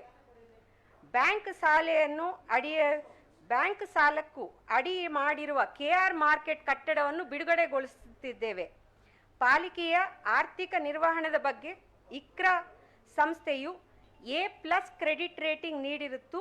ಈ ರೇಟಿಂಗ್ ಉಳಿಸಿಕೊಂಡು ಆರ್ಥಿಕ ಶಿಸ್ತು ಮತ್ತು ಲೆಕ್ಕಪತ್ರ ನಿರ್ವಹಣೆ ವ್ಯವಸ್ಥೆಯಲ್ಲಿ ಹೆಚ್ಚಿನ ಸುಧಾರಣೆ ತರುವುದರೊಂದಿಗೆ ಭವಿಷ್ಯದಲ್ಲಿ ಮುನ್ಸಿಪಲ್ ಬಾಂಡ್ಸ್ ಮೂಲಕ ಪಾಲಿಕೆಯ ಹಣಕಾಸಿನ ಮಾರ್ಕೆಟ್ನಲ್ಲಿ ನಿಧಿಯನ್ನು ಸಂಗ್ರಹಿಸಬಹುದಾಗಿರುತ್ತದೆ. ಆಡಳಿತ ಸುಧಾರಣೆ. ಬೃಹತ್ ಬೆಂಗಳೂರು ಮಹಾನಗರ ಪಾಲಿಕೆ ಕಾಯ್ದೆ 2020ಕ್ಕೆ ಅನುಗುಣವಾಗಿ ಪಾಲಿಕೆಯ ವೃಂದ ಮತ್ತು ನೇಮಕಾತಿ ನಿಯಮಗಳನ್ನು ಪರಿಶೀಲನೆ ಆಗಿಸುವುದು ಹಾಗೂ ಕೆಲಸ ಕಾರ್ಯಗಳಲ್ಲಿ ಅನಗತ್ಯ ವಿಧಾನಗಳು ಕಡಿತಗೊಳಿಸಲು ದೃಷ್ಟಿಯಿಂದ ನಿವೃತ್ತ ತಜ್ಞ ಅಧಿಕಾರಿಗಳು ಮತ್ತು ಖಾಸಗಿ ಸಮಾಲೋಚಕರ ಸಲಹೆ ಪಡೆಯಲಾಗುವುದು. ಕಂದಾಯ ಇಲಾಖೆ. ಬೆಂಗಳೂರು ನಗರದ ನಿವಾಸಿಗಳು ಪಾವತಿಸಿರುವ ಆಸ್ತಿ ತೆರಿಗೆಯಿಂದಾಗಿ ಪಾಲಿಕೆಯ ಕೆಲಸ ಕಾರ್ಯಗಳು ನಿರ್ವಹಿಸುತ್ತಿದ್ದೇವೆ. ಕೋವಿಡ್-19ರಿಂದ ಉಂಟಾಗಿರುವ ಆರ್ಥಿಕ ಸಂಕಷ್ಟದ ಬಗ್ಗೆ ನಮ್ಮೆಲ್ಲರಿಗೂ ತಿಳಿದಿರುವ ವಿಷಯ ಆಗಿರುತ್ತದೆ. ಆದ್ದರಿಂದ ಈ ಸಾಲಿನಲ್ಲಿ ಆಸ್ತಿ ತೆರಿಗೆ ದರವನ್ನು ಹೆಚ್ಚುತ್ತಿಲ್ಲ. ಆದಾಗ್ಯೂ ಸಹ ನಗರದ ನಾಗರಿಕರಿಗೆ ಉತ್ತಮ ಸೇವೆ ಒದಗಿಸಲು ನಮ್ಮ ಸಂಪನ್ಮೂಲ ಕ್ರೋಢೀಕರಣ ಸುಧಾರಿಸಬೇಕಾಗಿರುತ್ತದೆ. ಅದರಿಂದ ಆಸ್ತಿ ತೆರಿಗೆ ವ್ಯಾಪ್ತಿಗೆ ಒಳಪಡದೆ ಕೈ ಬಿಟ್ಟು ಹೋಗಿರುವ ಎಲ್ಲ ಆಸ್ತಿಗಳನ್ನು ತೆರಿಗೆ ವ್ಯವಸ್ಥೆಗೆ ತರಲು ಉದ್ದೇಶಿಸಲಾಗಿದೆ ಮತ್ತು ಆಸ್ತಿಗಳ ತಪ್ಪು ವಲಯ ವರ್ಗೀಕರಣ ಕಡ್ಡಾಯವಾಗಿ ಸರಿಪಡಿಸಲು ಉದ್ದೇಶಿಸಲಾಗಿದೆ. ಈಗಾಗಲೇ ತಪ್ಪಾಗಿ ವರ್ಗೀಕರಿಸಿರುವ ಆಸ್ತಿ ಮಾಲೀಕರಿಗೆ 78,000 ನೋಟಿಸ್ಗಳು ನೀಡಲಾಗಿದ್ದು ಇನ್ನೂ ಹಲವಾರು ಆಸ್ತಿಗಳು ಗುರುತಿಸಲು ಪರಿಶೀಲನೆ ಪ್ರಗತಿಯಲ್ಲಿದೆ. ಈ ಸಾಲಿನಲ್ಲಿ ಪಾಲಿಕೆಯ ಆಸ್ತಿ ತೆರಿಗೆ ಮೌಲ್ಯಮಾಪನದಲ್ಲಿ ಬಂಡವಾಳ ಮೌಲ್ಯ ವ್ಯವಸ್ಥೆಯನ್ನು ಜಾರಿಗೆ ತರಲು ಉದ್ದೇಶಿಸಲಾಗಿದೆ. ಇದು ಕೇಂದ್ರ ಸರ್ಕಾರದಿಂದ ಅನುದಾನ ಒದಗಿಸಲು 15ನೇ ಹಣಕಾಸು ಆಯೋಗದ ಅನುದಾನ ಪಡೆಯಲು ಅಗತ್ಯ ಮತ್ತು ಅನಿವಾರ್ಯವಾಗಿರುತ್ತದೆ. ನಮ್ಮ ರಾಜ್ಯದಲ್ಲಿ ಬಂಡವಾಳ ಮೌಲ್ಯ ವ್ಯವಸ್ಥೆ ಅಳವಡಿಸಿಕೊಳ್ಳದೆ ಏಕೈಕ ಸ್ಥಳೀಯ ಸಂಸ್ಥೆ ಎಂದರೆ ಬೃಹತ್ ಬೆಂಗಳೂರು ಮಹಾನಗರ ಪಾಲಿಕೆ. ಬಂಡವಾಳ ಮೌಲ್ಯಮಾಪನ ಜಾರಿಗೆ ತರಲು ಪೂರ್ವಭಾವಿ ಸಿದ್ಧತೆ ಕಾರ್ಯಗಳು ಪ್ರಾರಂಭಿಸಲಾಗುತ್ತದೆ. ಬೆಂಗಳೂರು ನಗರವು ಹೆಚ್ಚು ಪಾರದರ್ಶಕತೆ ವ್ಯವಸ್ಥೆ ಮತ್ತು ಕ್ರಮಬದ್ಧ ಬಡಾವಣೆಗಾಗಿ ಅನುಕೂಲವೆಂದು ಸರ್ಕಾರದ ಕಂದಾಯ ಇಲಾಖೆ ಸಹಕಾರದೊಂದಿಗೆ ಬಿ ವಹಿಯಲ್ಲಿ ಆಸ್ತಿಗಳು ದಾಖಲಿಸುವ ಪದ್ಧತಿಯನ್ನು ರದ್ದುಗೊಳಿಸಲು ಪೂರ್ವ ಸಿದ್ಧತೆ ಕಾರ್ಯಗಳು ಪ್ರಗತಿಯಲ್ಲಿದೆ. ಅಗತ್ಯ ಕಾನೂನಾತ್ಮಕ ಪ್ರಕ್ರಿಯೆ ಪೂರ್ಣಗೊಂಡ ನಂತರ ಹೆಚ್ಚಿನ ಮಾಹಿತಿಯನ್ನು ನೀಡಲಾಗುವುದು. ಈ ಸಾಲಿನಲ್ಲಿ ನಾವು ಆಸ್ತಿ ತೆರಿಗೆಯಿಂದ 2,800 ಕೋಟಿ ರೂಪಾಯಿ ಇದು ಕರೆದೊಂದಿಗೆ ಒಟ್ಟಾರೆ 3,500 ಕೋಟಿ ರೂಪಾಯಿ ಸಂಗ್ರಹಿಸಲು ಮಹತ್ವಾಕಾಂಕ್ಷಿ ಹಾಗೂ ಸಾಧಿಸಬಹುದಾದ ಗುರಿಯನ್ನು ಹೊಂದಿದ್ದೇವೆ. ಈ ನಿಟ್ಟಿನಲ್ಲಿ ಕಂದಾಯ ವಿಭಾಗದ ಮಾನವ ಸಂಪನ್ಮೂಲಗಳ ನಿರ್ವಹಣೆ ಮತ್ತು ನಾಗರಿಕರ ಸಹಯೋಗದೊಂದಿಗೆ ನಾವು ಗುರಿಯನ್ನು ಸಾಧಿಸುವ ವಿಶ್ವಾಸವಿದೆ. ಆಸ್ತಿ ತೆರಿಗೆ ಸಂಗ್ರಹಣದ ನಾಗರಿಕರು ಪಾಲ್ಗೊಳ್ಳುವಿಕೆಯನ್ನು ಉತ್ತೇಜಿಸಲು ವಾರ್ಡ್ಗಳಲ್ಲಿ ಸಂಗ್ರಹಿಸಿದ ಆಸ್ತಿ ತೆರಿಗೆಯ 1% ಅನುದಾನವನ್ನು ವಾರ್ಡ್ ಸಮಿತಿಗೆ ಅಗತ್ಯ ಕೆಲಸಗಳ ನಿರ್ವಹಣೆ ಸಲುವಾಗಿ ನೀಡಲು ಉದ್ದೇಶಿಸುತ್ತೇವೆ. ವಿಧಾನಸಭಾ ಕ್ಷೇತ್ರ ಸಮಾಲೋಚಕ ಸಮಿತಿ ಮಟ್ಟದಲ್ಲಿ ಅನುದಾನದೊಂದಿಗೆ ಎಲ್ಲ ವಾರ್ಡ್ಗಳು ಕಾಮಗಾರಿಗಳು ಕ್ರೋಢೀಕರಿಸಿ ಅನುಸರಿಸಲು ಸಲುವಾಗುತ್ತದೆ. ಈ ಆರ್ಥಿಕ ಸಾಲಿನಲ್ಲಿ ಈ ಆಸ್ತಿ ತಂತ್ರಾಂಶದ ಮೂಲಕ ಪಾಲಿಕೆ ವ್ಯಾಪ್ತಿಯ ಎಲ್ಲ ಆಸ್ತಿಗಳು ಜಾರಿಗೆ ತರಲು ಉದ್ದೇಶಿಸಲಾಗಿದೆ. ಈ ಸಲುವಾಗಿ 10 ಕೋಟಿ ರೂಪಾಯಿ ಅನುದಾನವನ್ನು ಆಯವ್ಯಯದಲ್ಲಿ ಒದಗಿಸಲಾಗಿದೆ. ಈ ಮಾರ್ಕೆಟ್ ವಿಭಾಗ ಬೃಹತ್ ಬೆಂಗಳೂರು ಮಹಾನಗರ ಪಾಲಿಕೆಯ 116 ಮಾರ್ಕೆಟ್ ಸಂಕೀರ್ಣಗಳಿದ್ದು ಇದರಲ್ಲಿ 5,918 ಅಂಗಡಿಗಳು ಇರುತ್ತದೆ. ಇವುಗಳು ಗುತ್ತಿಗೆ ಬಾಡಿಗೆ ಆಧಾರ ಮೇಲೆ ನೀಡಲಾಗಿದ್ದು ವರ್ಷಕ್ಕೆ ಕೇವಲ 23 ಕೋಟಿ ಮಾತ್ರ ಬಾಡಿಗೆ ರೂಪದಲ್ಲಿ ಸಂಗ್ರಹಿಸಲಾಗುತ್ತದೆ. ಬಾಡಿಗೆ ಹೆಚ್ಚಿಸುವ ಪ್ರಸ್ತಾವನೆಗಳು ಕಾನೂನು ಪ್ರಕರಣದಲ್ಲಿ ಸಿಲುಕಿಕೊಂಡಿರುವುದರಿಂದ ಬಾಡಿಗೆ ಪರಿಷ್ಕರಿಸಲು ಸಾಧ್ಯವಾಗುತ್ತಿಲ್ಲ. ಈ ಹಿನ್ನೆಲೆಯಲ್ಲಿ ಇಂಥ ಪ್ರಕರಣಗಳು ಪರಿಹರಿಸಲು ಸಲುವಾಗಿ ಬಾಡಿಗೆದಾರರೊಂದಿಗೆ ಮಧ್ಯಸ್ಥಿಕೆ ಯೋಜನೆ ರೂಪಿಸಲು ಉದ್ದೇಶಿಸಲಾಗಿದೆ. ಮಧ್ಯಸ್ಥಿಕೆ ಮೂಲಕ ಸಾಧ್ಯವಾಗಿದ್ದಲ್ಲಿ ಪ್ರತಿಷ್ಠಿತ ವಕೀಲರನ್ನು ನಿಯೋಜಿಸಿ ದಾವೆಗಳನ್ನು ತ್ವರಿತವಾಗಿ ವಿಲೇವಾರಿ ಮಾಡಲು ಕೈಗೊಳ್ಳಲಾಗುವುದು. ಈ ವರ್ಷದಲ್ಲಿ ಬಾಡಿಗೆ ಪಾಲಿಕೆಯು ಸಂಪನ್ಮೂಲ ಸಂಗ್ರಹಿಸಲು ನಮ್ಮ ಗುರಿ. ಈ ವರ್ಷ ಪಾಲಿಕೆಯ ಮಾರ್ಕೆಟ್ನಿಂದ ಒಟ್ಟಾರೆ 38 ಕೋಟಿ ಆಯವ್ಯಯನ್ನು ನಿರೀಕ್ಷಿಸಲಾಗಿದೆ. ನಗರ ಯೋಜನೆ ವಿಭಾಗ ಪಾಲಿಕೆಯ ನಗರ ಯೋಜನೆ ವಿಭಾಗ 2020-21ರ ಆದಾಯದ ಮೇಲೆ ಕೋವಿಡ್-19ನ ಪರಿಣಾಮ ಬೀರಿತ್ತು. 2021-22 ವರ್ಷದಲ್ಲಿ ನಾವು ನಿರೀಕ್ಷೆ ಮಟ್ಟದಲ್ಲಿ ಚಟುವಟಿಕೆಗಳು ಮರಳಲು ಸೂಚನೆ ಕಂಡು ಬಂದಿರುತ್ತದೆ. ಈ ಸಾಲಿನಲ್ಲಿ 405 ಕೋಟಿ ರೂಪಾಯಿಗಳ ಆದಾಯವನ್ನು ನಿರೀಕ್ಷಿಸಲಾಗಿದೆ. ಘನತ್ಯಾಜ್ಯ ನಿರ್ವಹಣೆ ವಿಭಾಗ ಪಾಲಿಕೆಯ ವೆಚ್ಚದಲ್ಲಿ ಘನತ್ಯಾಜ್ಯ ನಿರ್ವಹಣೆ ಮುಖ್ಯವಾಗಿರುತ್ತದೆ.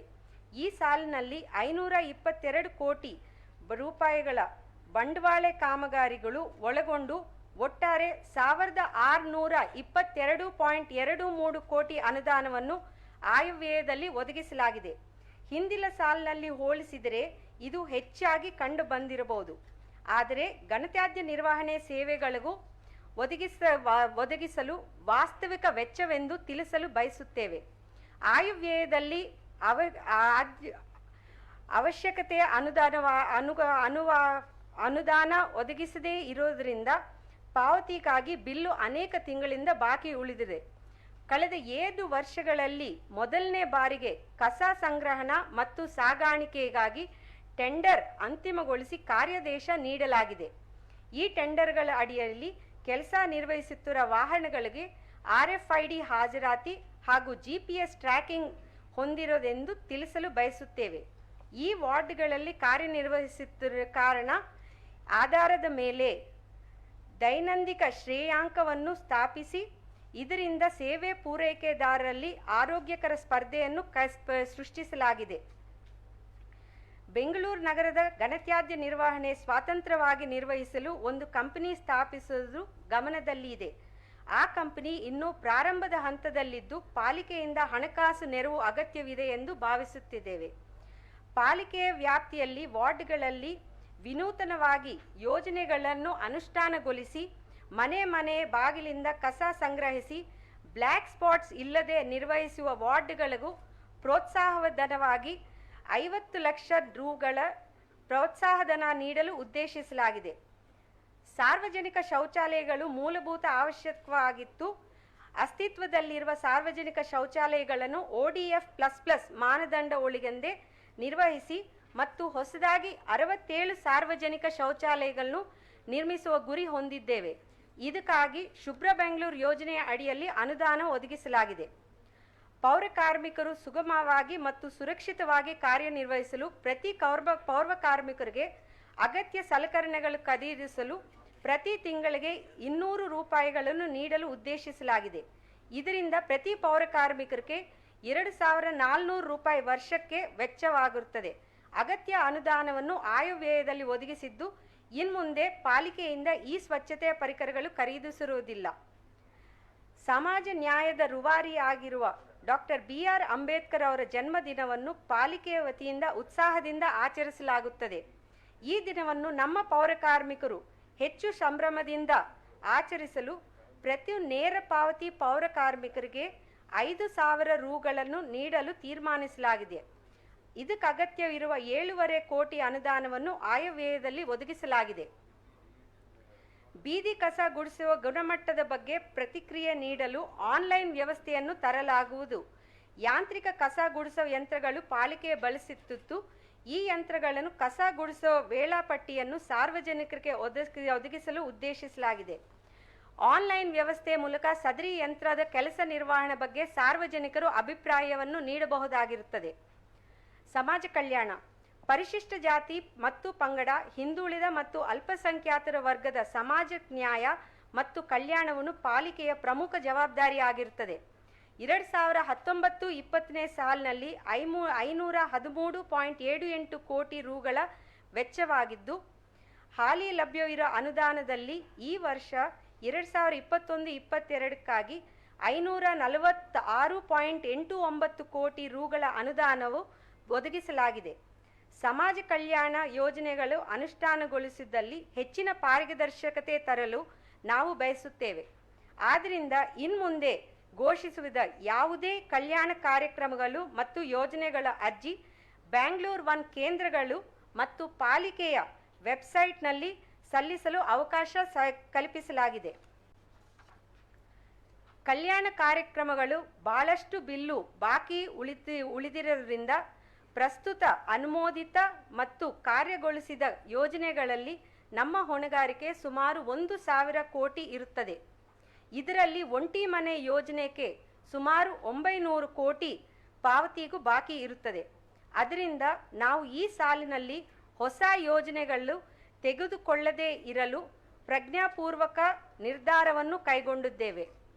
ಅದರಿಂದ ಲಭ್ಯವಿರುವ ಅನುದಾನವನ್ನು ಈಗಾಗಲೇ ಐಕ್ಯವಾದ ಫಲಾನುಭವಿಗಳಿಗೆ ಪಾವತಿಸುತ್ತೇವೆ. ಶಿಕ್ಷಣಕ್ಕಾಗಿ ಹೆಚ್ಚು ಆದ್ಯತೆ ನೀಡಲು ಉದ್ದೇಶದಿಂದ ಬೋಧನಾ ಶುಲ್ಕ ಮರುಪಾವತಿ ಯೋಜನೆಯನ್ನು ಮುಂದುವರಿಸುವ ಸಲುವಾಗಿ 7.5 ಕೋಟಿ ರೂಪಾಯಿ ಅನುದಾನವನ್ನು ಒದಗಿಸಲಾಗಿದೆ. ಪೌರ ಕಾರ್ಮಿಕರ ಮಕ್ಕಳ ಶೈಕ್ಷಣಿಕ ಉನ್ನತಿಯು ಪಾಲಿಕೆಯ ಬಯಸುತ್ತದೆ. ಪೌರ ಕಾರ್ಮಿಕರು ಮತ್ತು ಗ್ರೂಪ್ ಡಿ ಉದ್ಯೋಗಿಗಳ ಮಕ್ಕಳಿಗೂ 1 ಲಕ್ಷವರೆಗೆ ಬೋಧನಾ ಮತ್ತು ಪರೀಕ್ಷಾ ಶುಲ್ಕ ಮರುಪಾವತಿಗಾಗಿ ಈ ಸಾಲಿನಲ್ಲಿ 9.5 ಕೋಟಿ ಅನುದಾನವನ್ನು ಒದಗಿಸಲಾಗಿದೆ. ವೈದ್ಯಕೀಯ ವೆಚ್ಚ ಮತ್ತು ಆಸ್ಪತ್ರೆಯ ವೆಚ್ಚ ಜನರನ್ನು ಸಾಲದ ಕೂಪಕ್ಕೂ ತಳ್ಳುತ್ತದೆ. ಅಂಥ ತೊಂದರೆಗೊಳಗಿರುವ ಅರ್ಹ ಬಡ ಜನರಿಗೆ ಆರ್ಥಿಕ ಸಹಾಯ ನೀಡಲು ಪೌರ ಕಾರ್ಮಿಕರು, ಗ್ರೂಪ್ ಡಿ ಮತ್ತು ಅರ್ಹ ಬಡ ಜನರ ಸಾರ್ವಜನಿಕರಿಗೆ ನೆರವಾಗಲು 27 ಕೋಟಿ ರೂಪಾಯಿ ಅನುದಾನವನ್ನು ವೈದ್ಯಕೀಯ ವೆಚ್ಚ ಮರುಪಾವತಿ ಅಡಿಯಲ್ಲಿ ಒದಗಿಸಲಾಗಿದೆ. ಇದರ ನೂತನ ಮಾರ್ಗದರ್ಶನಗಳು ಬಿಡುಗಡೆ ಮಾಡಲಾಗುವುದು. ಬೆಂಗಳೂರು ಆರ್ಥಿಕ ಚಿತ್ರಣವು ಬದಲಾಗಿದ್ದು, ನಮ್ಮ ಕಲ್ಯಾಣ ಮತ್ತು ಸ್ವಂತ ಉದ್ಯೋಗ ಯೋಜನೆಗಳು ಸಹ ಬದಲಾಗಬೇಕಾಗಿದೆ. ಹೊಲಿಗೆ ತರಬೇತಿ ಕೇಂದ್ರಗಳು ಪಾಲಿಕೆಯ ದೀರ್ಘಕಾಲಿಕ ಕಲ್ಯಾಣ ಕಾರ್ಯಕ್ರಮಗಳಾಗಿತ್ತು. ಇದು ಹೊಸ ಪೀಳಿಗೆ ಕೌಶಲ್ಯಗೆ ದಾರಿ ಮಾಡಿಕೊಡಬೇಕಾಗುತ್ತದೆ. ಪಾಲಿಕೆ ನೀಡುವ ಹೊಲಿಗೆ ತರಬೇತಿ ಪ್ರಮಾಣ ಪತ್ರ ಉದ್ಯೋಗ ಅರ್ಹತೆಯಾಗಿ ಗಾರ್ಮೆಂಟ್ ಉದ್ಯಮದಲ್ಲಿ ಮಾನ್ಯತೆ ನೀಡಿರುವುದರಿಂದ ಹೊಲಿಗೆ ತರಬೇತಿ ಕೇಂದ್ರಗಳನ್ನು ಪ್ರಮಾಣೀಕರಿಸಿದ ತರಬೇತಿ ಸಂಸ್ಥೆಗೆ ಹಸ್ತಾಂತರಿಸಲು ನಾವು ಬಯಸುತ್ತೇವೆ. ಇದರಿಂದಾಗಿ ತರಬೇತಿ ಪಡೆಯುವವರೆಗೂ ಉದ್ಯೋಗ ಸಾಮರ್ಥ್ಯವನ್ನು ವಿಸ್ತರಿಸಲಾಗುತ್ತದೆ. ಸಾರ್ವಜನಿಕರ ಪಾಲ್ಗೊಳ್ಳುವಿಕೆ. ನನ್ನ ನಗರ ನನ್ನ ಬಡ್ಜೆಟ್ ಆಂದೋಲನವನ್ನು ಹಮ್ಮಿಕೊಂಡು ಆಯವ್ಯಯ ತಯಾರಿಕೆಗೆ ನಾಗರಿಕರ ಸಲಹೆ ಮತ್ತು ಅಭಿಪ್ರಾಯವನ್ನು ಪಡೆಯಲಾಗಿತ್ತು. ಈ ಪ್ರಕ್ರಿಯೆಯಲ್ಲಿ ಸರ್ಕಾರೇತರ ಸಂಸ್ಥೆಯ ಬೆಂಬಲದೊಂದಿಗೆ ಆದಷ್ಟು ಯಶಸ್ವಿ ಕಂಡಿರುತ್ತೇವೆ. ಈ ಸಾಲಿನಲ್ಲಿ ಆಯವ್ಯಯಕ್ಕೆ 9,706 ಸಲಹೆಗಳು ಸ್ವೀಕರಿಸುತ್ತೇವೆ ಹಾಗೂ ನಾಗರಿಕರ ಬೇಡಿಕೆ ಆಧಾರದ ಮೇಲೆ ನಾಗರಿಕರಿಗಾಗಿ ಪಾದಚಾರಿ ಮಾರ್ಗ ಅಭಿಯಾನವನ್ನು ಅಂಗವಾಗಿ ಪ್ರತಿ ವಾರ್ಡ್ ಸಮಿತಿಗೆ 20 ಲಕ್ಷ ರೂಪಾಯಿಗಳ ಪಾದಚಾರಿ ಮಾರ್ಗ ದುರಸ್ತಿಗಾಗಿ ನೀಡಲಾಗುವುದೆಂದು ಘೋಷಿಸಲು ಬಯಸುತ್ತೇವೆ. ವಾರ್ಡ್ ಮಟ್ಟದಲ್ಲೇ ನಿರ್ಧಾರ ತೆಗೆದುಕೊಳ್ಳುವ ಸಭೆಗಳಲ್ಲಿ ಹೆಚ್ಚು ಸಂಖ್ಯೆಯಲ್ಲಿ ನಾಗರಿಕರು ಭಾಗವಹಿಸಿದ್ದರಿಂದ ಬಯಸುತ್ತೇವೆ. ಪ್ರತಿ ವಾರ್ಡ್ಗೆ ಕನಿಷ್ಠ 5 ಕಿಲೋಮೀಟರ್ನಷ್ಟು ಒಟ್ಟಾರೆ 1000 ಕಿಲೋಮೀಟರ್ ಪಾದಚಾರಿ ಮಾರ್ಗವನ್ನು ದುರಸ್ತಿಗೊಳಿಸಲು ನಿರ್ವಹಿಸಲು ಉದ್ದೇಶಿಸಲಾಗಿದೆ. ಶಿಕ್ಷಣ ವಿಭಾಗ. ಶಿಕ್ಷಣದಿಂದ ಅಂತರ್ಪೀಳಿಗೆ ಬಡತನವನ್ನು ಹೊರಲಾಡಿಸುವ ಉದ್ದೇಶದಿಂದ ನಾವು ಶಾಲೆಗಳನ್ನು ಮತ್ತಷ್ಟು ಬಲಪಡಿಸಲು ಉದ್ದೇಶವನ್ನು ಹೊಂದಿದ್ದೇವೆ. ಇದಕ್ಕಾಗಿ ಆಯವ್ಯಯದಲ್ಲಿ 84 ಕೋಟಿ ಅನುದಾನವನ್ನು ಒದಗಿಸಿದ್ದೇವೆ. ಇದಕ್ಕೆ ಹೆಚ್ಚಿನದಾಗಿ ಕರ್ನಾಟಕ ಸರ್ಕಾರವು ಪಾಲಿಕೆಯ ಶಾಲೆ ಕಾಲೇಜುಗಳ ಮೂಲಭೂತ ಸೌಕರ್ಯವನ್ನು ಒದಗಿಸಲು 33 ಕೋಟಿ ರೂಪಾಯಿ ಅನುದಾನವು ಒದಗಿಸಲಿದೆ. ಪ್ರತಿಯೊಬ್ಬ ಯಶಸ್ವಿ ವಿದ್ಯಾರ್ಥಿಯು ತನ್ನನ್ನು ಅನುಸರಿಸಲು ಇನ್ನಿತರನ್ನು ಪ್ರೇರೇಪಿಸುತ್ತಾನೆ. ಆದ್ದರಿಂದ ಪಾಲಿಕೆಯ ಶಾಲಾ ಕಾಲೇಜುಗಳಲ್ಲಿ ವ್ಯಾಸಂಗ ಮಾಡುತ್ತಿರುವ 50% ಹೆಚ್ಚು ಅಂಕಗಳು ಪಡೆದಿರುವ SSLC ಮತ್ತು PUC ವಿದ್ಯಾರ್ಥಿಗಳಿಗೆ ಪ್ರಸ್ತುತ ನೀಡ್ತಾ ಇರುವ 25,000 ರೂಪಾಯಿಗಳ ಪ್ರೋತ್ಸಾಹ ಧನವನ್ನು ಮುಂದುವರಿಸುತ್ತಾ ಇದಕ್ಕಾಗಿ 1,10,00,000 ಅನುದಾನವನ್ನು ಒದಗಿಸಲಾಗಿದೆ. ಪಾಲಿಕೆಯ ಶಾಲೆ ಕಾಲೇಜುಗಳಲ್ಲಿ ಉತ್ತಮ ಶಿಕ್ಷಣೆಯನ್ನು ನೀಡಲು ಉತ್ತೇಜಿಸುವುದಕ್ಕಾಗಿ SSLC ಮತ್ತು PUC ಶಿಕ್ಷಕರ ಸಂಪೂರ್ಣ ತಂಡಕ್ಕೆ ರೂ 2 ಲಕ್ಷ ಪ್ರೋತ್ಸಾಹಧನ ನೀಡಲು ಯೋಜನೆ ಜಾರಿ ತರಲು ಉದ್ದೇಶಿಸಲಾಗಿದೆ. ಈ ಯೋಜನೆಯ ಅಡಿಯಲ್ಲಿ ಪ್ರತಿ ಶಾಲೆಯಲ್ಲಿ ಕನಿಷ್ಠ 60% SSLC PUC ವಿದ್ಯಾರ್ಥಿಗಳು 85% ಅಂಕಗಳನ್ನು ಪಡೆಯಲು ಶಿಕ್ಷಕರು ಶ್ರಮಿಸಬೇಕಾಗಿರುತ್ತದೆ. ಆಂತರಿಕ ಲೆಕ್ಕ ಪರಿಶೋಧನೆ. ಬೃಹತ್ ಬೆಂಗಳೂರು ಮಹಾನಗರ ಪಾಲಿಕೆಯ ಬೃಹತ್ ಸಂಸ್ಥೆ ಕೆಲಸ ಕಾರ್ಯಗಳನ್ನು, ಕಾರ್ಯವಿಧಾನಗಳನ್ನು ಮತ್ತು ದಾಖಲೆಗಳ ನಿರ್ವಹಣಾ ಮೇಲೆ ನಿಗಾ ವಹಿಸಲು ಪಾಲಿಕೆಯ ಪ್ರತಿಯೊಂದು ಕಚೇರಿಯು ನಿಯಮಿತವಾಗಿ ಪರಿಶೀಲನೆ ಅಗತ್ಯವಿದೆ. ಇದರಿಂದಾಗಿ ಆಂತರಿಕ ಪರಿಶೋಧನೆ ಕೋಶ ಪ್ರಾರಂಭಿಸಲು ಉದ್ದೇಶಿಸಲಾಗಿದೆ. ಈ ಕೋಶದ ಸಿಬ್ಬಂದಿಗೆ CAG ಕಚೇರಿ ಅಧಿಕಾರಿಗಳು ತರಬೇತಿ ನೀಡಲಿದ್ದಾರೆ. ಆರೋಗ್ಯ ವಿಭಾಗ. ಕೋವಿಡ್-19 ಸಾರ್ವಜನಿಕ ಆರೋಗ್ಯದ ಮಹತ್ವದ ಬಗ್ಗೆ ನಮಗೂ ಅರಿವು ಮೂಡಿಸಿದ್ದು, ಈ ಸಾಂಕ್ರಾಮಿಕದಿಂದ ರೋಗದ ನಿಯಂತ್ರಣದ ಸಲುವಾಗಿ ನಮ್ಮ ಆರೋಗ್ಯ ತಂಡ ನಿರ್ವಹಿಸಿದ ಪರಿಣಾಮಕಾರಿ ಕೆಲಸವನ್ನು ದಾಖಲಿಸಲು ಬಯಸುತ್ತೇವೆ. ಇದಕ್ಕಾಗಿ ಅವರಿಗೆ ಧನ್ಯವಾದ ಸಲ್ಲಿಸುತ್ತೇವೆ ಮತ್ತು ಈ ಸಾಂಕ್ರಾಮಿಕದಿಂದ ನಾವು ಕಲಿತ ಪಾಠಗಳನ್ನು ನಮ್ಮ ಆರೋಗ್ಯ ಸೌಲಭ್ಯಗಳನ್ನು ಸುಧಾರಿಸುವಲ್ಲಿ ಅಳವಡಿಸಿಕೊಳ್ಳಲು ಬಯಸುತ್ತೇವೆ. ಕೋವಿಡ್-19 ವೆಚ್ಚ ಭರಿಸಲು 2020-21ನೇ ಸಾಲಿನಲ್ಲಿ ಕರ್ನಾಟಕ ಸರ್ಕಾರವು ಪಾಲಿಕೆಗೆ 300 ಕೋಟಿ ರೂಪಾಯಿ ಅನುದಾನವನ್ನು ಬಿಡುಗಡೆ ಮಾಡಿದ್ದು ಮತ್ತು ಪಾಲಿಕೆಯ ತನ್ನ ಸ್ವಂತ ಸಂಪನ್ಮೂಲಗಳಿಂದ ಸುಮಾರು 90 ಕೋಟಿ ವೆಚ್ಚ ಭರಿಸಲಿದೆ. ಕೋವಿಡ್-19 ನಮ್ಮ ಹೋರಾಟವು ಪ್ರಗತಿಯಲ್ಲಿದ್ದು ಮತ್ತು ಪರೀಕ್ಷೆ, ಸಂಪರ್ಕಿತ ಪತ್ತೆ ಹಚ್ಚುವಿಕೆ ಮತ್ತು ಗೃಹ ನಿರ್ಬಂಧನೆಯ ಮೂಲಕ ನಮ್ಮ ಹೋರಾಟವನ್ನು ಮುಂದುವರಿಸುತ್ತೇವೆ. ಸಾರ್ವಜನಿಕ ಆರೋಗ್ಯ ಮತ್ತು ಕ್ಲಿನಿಕಲ್ ವಿಭಾಗ ಅಡಿಯಲ್ಲಿ ವೈದ್ಯಕೀಯ ವೆಚ್ಚಕ್ಕಾಗಿ ಒಟ್ಟಾರೆ 337 ಕೋಟಿ ಅನುದಾನವನ್ನು ಒದಗಿಸಲಾಗಿದೆ.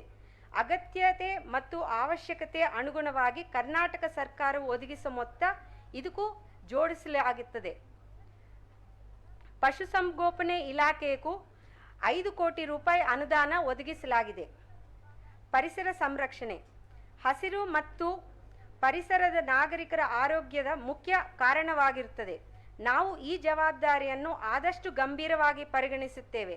ನಮ್ಮ ಗಾರ್ಡನ್ ಸಿಟಿನಲ್ಲಿ ಸುಮಾರು 1200 ಉದ್ಯಾನವನಗಳು ಹೊಂದಿತ್ತು ಮತ್ತು ಆ ಉದ್ಯಾನವನಗಳ ನಾಗರಿಕರಿಗೆ ಉತ್ತಮ ಆಮ್ಲಜನಕ ಮತ್ತು ಉಲ್ಲಾಸವನ್ನು ಒದಗಿಸಲು ನಿರಂತರವಾಗಿ ಮೂಲವಾಗಿರುತ್ತದೆ. ಈ ಉದ್ಯಾನವನಗಳ ನಿರ್ವಹಣೆಗಾಗಿ 214 ಕೋಟಿ ಅನುದಾನವನ್ನು ಈ ಸಾಲದಲ್ಲಿ ಒದಗಿಸಲಾಗಿದೆ. ಎಲ್ಲ ಉದ್ಯಾನವನಗಳ ನಿರ್ವಹಣೆ ವಾರ್ಡ್ ಸಮಿತಿಗೆ ಮೇಲ್ವಿಚಾರಣೆಯಲ್ಲಿ ನಡೆಸಲಾಗುತ್ತದೆ. ಉದ್ಯಾನವನಗಳ ನಿರ್ವಹಣೆಯು ವಾರ್ಡ್ ವಾರು ಟೆಂಡರ್ ಮೂಲಕ ನಿರ್ವಹಿಸಲು ಬಗ್ಗೆ ಪ್ರಕ್ರಿಯೆಯನ್ನು ನಡೆಸಲಾಗುತ್ತದೆ. ಪ್ರತಿ ಉದ್ಯಾನವನದಲ್ಲಿ ಉದ್ಯಾನವನ ನಿರ್ವಹಿಸುತ್ತಿರುವ ಗುತ್ತಿಗೆದಾರರ ಹೆಸರು ಮತ್ತು ದೂರವಾಣಿ ಸಂಖ್ಯೆಯನ್ನು ಪ್ರದರ್ಶಿಸಲಾಗುವುದು. ನಿರ್ವಹಣೆ ಬಿಲ್ಲು ಪಾವತಿ ಸಂದರ್ಭದಲ್ಲಿ ಉದ್ಯಾನವನ ನಿರ್ವಹಣೆಯ ಬಗ್ಗೆ ವಾರ್ಡ್ ಸಮಿತಿಯ ವರದಿಯನ್ನು ಅಂಶವಾಗಿರುತ್ತದೆ. ಉದ್ಯಾನವನ ನಿರ್ವಹಣೆ ಮೀಸಲಿಸುವ ಅನುದಾನ ವಲಯ ಮಟ್ಟಕ್ಕೆ ಹಂಚಿಕೆ ಆಗಲಿದೆ. ಗಾಳಿಯ ಗುಣಮಟ್ಟದೇ ಜೀವನ ಗುಣಮಟ್ಟದೇ ಪ್ರಮಾಣ ಸೂಚಕವಾಗಿರುತ್ತದೆ. ಅತ್ಯಾಧುನಿಕ ಕೇಂದ್ರೀಯ ನಿಯಂತ್ರಣ ಮತ್ತು ನಿರ್ವಹಣೆ ಕೇಂದ್ರವನ್ನು ಸ್ಥಾಪಿಸಲು ಉದ್ದೇಶದಿಂದ ವಾಯುಮಾಲಿನ್ಯವನ್ನು ಪರೀಕ್ಷಿಸಲು ವಾಹನ ಹೊರಸೂರುವಿಕೆ ಪರೀಕ್ಷಣೆ ಸಮವೇದಿಕೆಗಳು ಮತ್ತು ಸ್ಥಾಪಿಸಲಿದ್ದು ಹಾಗೂ ಧೂಳು ನಿಯಂತ್ರಣಕ್ಕಾಗಿ ನೀರಿನ ಚಿಲುಮೆಗಳು ಸ್ಥಾಪಿಸಲು ಉದ್ದೇಶಿಸಲಾಗಿದೆ. ಇದಕ್ಕಾಗಿ ಬೇಕಾಗಿರೋ ಸಂಪನ್ಮೂಲಗಳನ್ನು 15ನೇ ಹಣಕಾಸು ಆಯೋಗದ ಅನುದಾನದಿಂದ ಭರಿಸಲಾಗುವುದು. ವಾಯು ಗುಣಮಟ್ಟ ನಿರ್ವಹಣೆಗಾಗಿ ಒಟ್ಟು 279 ಕೋಟಿ ಅನುದಾನವನ್ನು ಮೀಸಲಿಟ್ಟಿಸಲಾಗಿದೆ. ಅರಣ್ಯ ವಿಭಾಗ ಬೆಂಗಳೂರಿನ ಸೌಂದರ್ಯವನ್ನು ಮಾರ್ಚ್ ಮಾಹೆಯಲ್ಲಿ ಹೂ ತುಂಬಿರ ಮರಗಳಲ್ಲಿ ಅಡಗಿರುತ್ತದೆ. ನಮ್ಮ ಅರಣ್ಯ ವಿಭಾಗ ರಸ್ತೆ ಬದಿಯಲ್ಲಿ ಗಿಡಗಳು ನಡೆಸಿ ಕೆಲಸ ನಿರ್ವಹಿಸುತ್ತದೆ. ಬೆಂಗಳೂರು ನಗರದ ಮರದ ಹೊಡಿಕೆಯನ್ನು ರಕ್ಷಿಸಲು ಕಾರ್ಯಗಳನ್ನು ಮುಂದುವರಿಸಲು ಅರಣ್ಯ ಇಲಾಖೆಗೆ 39 ಕೋಟಿ ರೂಪಾಯಿ ಅನುದಾನವನ್ನು ಕೊಡಲಾಗಿದೆ. ರಸ್ತೆ ವಿನ್ಯಾಸಗೊಳಿಸಿ ಅಭಿವೃದ್ಧಿಪಡಿಸುವ ಸಂದರ್ಭದಲ್ಲೇ ಗಿಡಗಳು ನಡೆದು ಸ್ಥಳಾವಕಾಶ ನೀಡಲು ನಿಯಮ ರೂಪಿಸಲು ಕಾರ್ಯವನ್ನು ನಡೀತಾ ಇರುತ್ತದೆ. ಇದರಿಂದಾಗಿ ಕಾಮಗಾರಿ ಮತ್ತು ಅರಣ್ಯ ವಿಭಾಗದಲ್ಲಿ ನಡುವೆ ಸಮನ್ವಯವನ್ನು ಸಾಧಿಸಲಾಗುತ್ತದೆ. ಬೆಂಗಳೂರಿನ ಹಸಿರು ವಾತಾವರಣವನ್ನು ಕಾಪಾಡಲು ರಕ್ಷಿಸಲು ನಾಗರಿಕರು ನಮ್ಮ ಶಕ್ತಿಯಾಗಿರುತ್ತಾರೆ.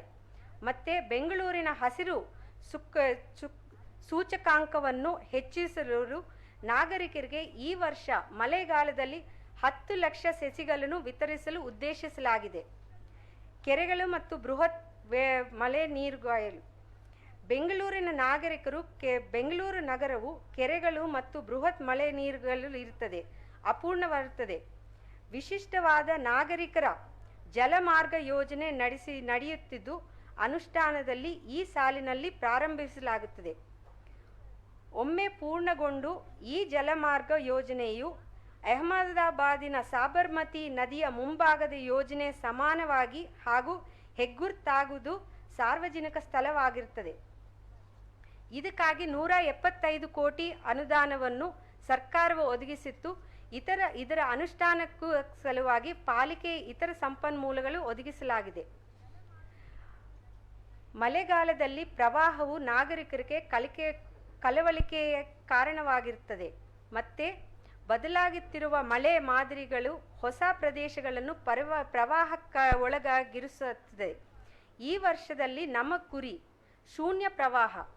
ಬೃಹತ್ ಮಳೆ ನೀರುಗಾಲುವನ್ನು ಹೂಳೆತ್ತು ಮತ್ತು ನಿರ್ವಹಣೆಗಾಗಿ 60 ಕೋಟಿ ರೂಪಾಯಿ ಅನುದಾನವನ್ನು ಒದಗಿಸಿದ್ದು ದುರ್ಬಲ ಪ್ರದೇಶಗಳಲ್ಲಿ ಪೂರ್ವಭಾವಿಯಾಗಿ ಗುರುತಿಸುತ್ತೇವೆ ಮತ್ತು ಬೃಹತ್ ಮಳೆ ನೀರುಗಾಲುಗಳಿಗೆ ಪೂರೈಸುವ ಒಳಚರಂಡಿಗಳ ಅಗತ್ಯ ರಿಪೇರಿಗಳನ್ನು ಕೈಗೊಳ್ಳುವ ಮೂಲಕ ಮಳೆ ನೀರನ್ನು ಸರಿಯಾಗಿ ಹರಿಯಲು ಕ್ರಮ ಕೈಗೊಳ್ಳುತ್ತೇವೆ. ಈ ನೀರಿನ ಚಕ್ರದ ಅವಿಭಾಜ್ಯ ಅಂಗವಾದ ಕೆರೆಗಳು ನಮ್ಮ ಗಮನ ಹರಿಸಬೇಕಾಗಿರುತ್ತದೆ. ಈ ಸಾಲಿನಲ್ಲಿ 31 ಕೋಟಿ ರೂಪಾಯಿ ಅನುದಾನವನ್ನು ನಿರ್ವಹಣೆಗಾಗಿ ಒದಗಿಸಲಾಗಿದ್ದು ಕೆರೆಗಳ ಸರಿಹದ್ದು ಸಂರಕ್ಷಣೆಗಾಗಿ ಪ್ರಮುಖವಾದ ಕೆಲಸ ಆಗಿದೆ. ಇದಕ್ಕಾಗಿ 10 ಕೋಟಿ ರೂಪಾಯಿ ಅನುದಾನ ಒದಗಿಸಲಾಗಿದೆ. 100 ಕೋಟಿ ರೂಪಾಯಿಗಂತೆ ಹೆಚ್ಚು ಆರ್ಥಿಕ ವ್ಯವಹಾರ ಹೊಂದಿರುವ ಕಂಪನಿಗಳಿಗೆ ಕೆರೆಗಳ ದತ್ತು ನೀಡುವ ಯೋಜನೆ ಜಾರಿಗೆ ತರಲಾಗುವುದು. ಸಾಮಾಜಿಕ ಸಾಂಸ್ಕೃತಿಕ ಮತ್ತು ಕ್ರೀಡಾ ಚಟುವಟಿಕೆಗಳು. ಕೋವಿಡ್-19 ನಮ್ಮ ಎಲ್ಲ ಸಾಂಕ್ರಾಮಿಕ ಚಟುವಟಿಕೆಗಳನ್ನು ಸ್ಥಗಿತಗೊಳಿಸಿದೆ. ಪ್ರಸ್ತುತ ಕೊರೋನಾ ಸಾಂಕ್ರಾಮಿಕ ಕಾಯಿಲೆಯು ನೀಡುತ್ತಿರುವ ವ್ಯಾಕ್ಸಿನೇಷನ್ ಕಾರ್ಯಕ್ರಮ ಹಿನ್ನೆಲೆಯಲ್ಲಿ ಜೂನ್ ಮಾಹೆಯಲ್ಲಿ ನಮ್ಮ ಸಾಮಾಜಿಕ ಮತ್ತು ಸಾಂಸ್ಕೃತಿಕ ಚಟುವಟಿಕೆಗಳನ್ನು ಪುನರ್ ಪ್ರಾರಂಭಿಸಲು ಸಾಧ್ಯವೆಂದು ಬಯಸುತ್ತೇವೆ. ಇದಕ್ಕಾಗಿ 21.75 ಕೋಟಿ ರೂಪಾಯಿ ಅನುದಾನವನ್ನು ಹಂಚಿಕೆ ಮಾಡಲಾಗಿದೆ. ಸಾರ್ವಜನಿಕ ಕಾಮಗಾರಿಗಳು. ಹೊಸದಾಗಿ ರಚಿಸಲಾಗುವ ಬಿಬಿಎಂಪಿ ಕಾಯ್ದೆ 2020ರಂತೆ ಪಾಲಿಕೆಯ ಸದಸ್ಯರ ಸಂಖ್ಯೆ 243ಕ್ಕೆ ಹೆಚ್ಚಿಸಲಾಗುವುದು. ಈ ಹಿನ್ನೆಲೆಯಲ್ಲಿ ಒಟ್ಟು 330 ಸದಸ್ಯಗಳು ಆಸನಗಳು ಒದಗಿಸಬೇಕಾಗಿರುವುದರಿಂದ ಕೌನ್ಸಿಲ್ ಸಭಾಂಗಣವನ್ನು ನವೀಕರಿಸಲು ಸಲುವಾಗಿ 10 ಕೋಟಿ ರೂಪಾಯಿ ಅನುದಾನ ಮೀಸಲಿರಿಸಲಾಗಿದೆ.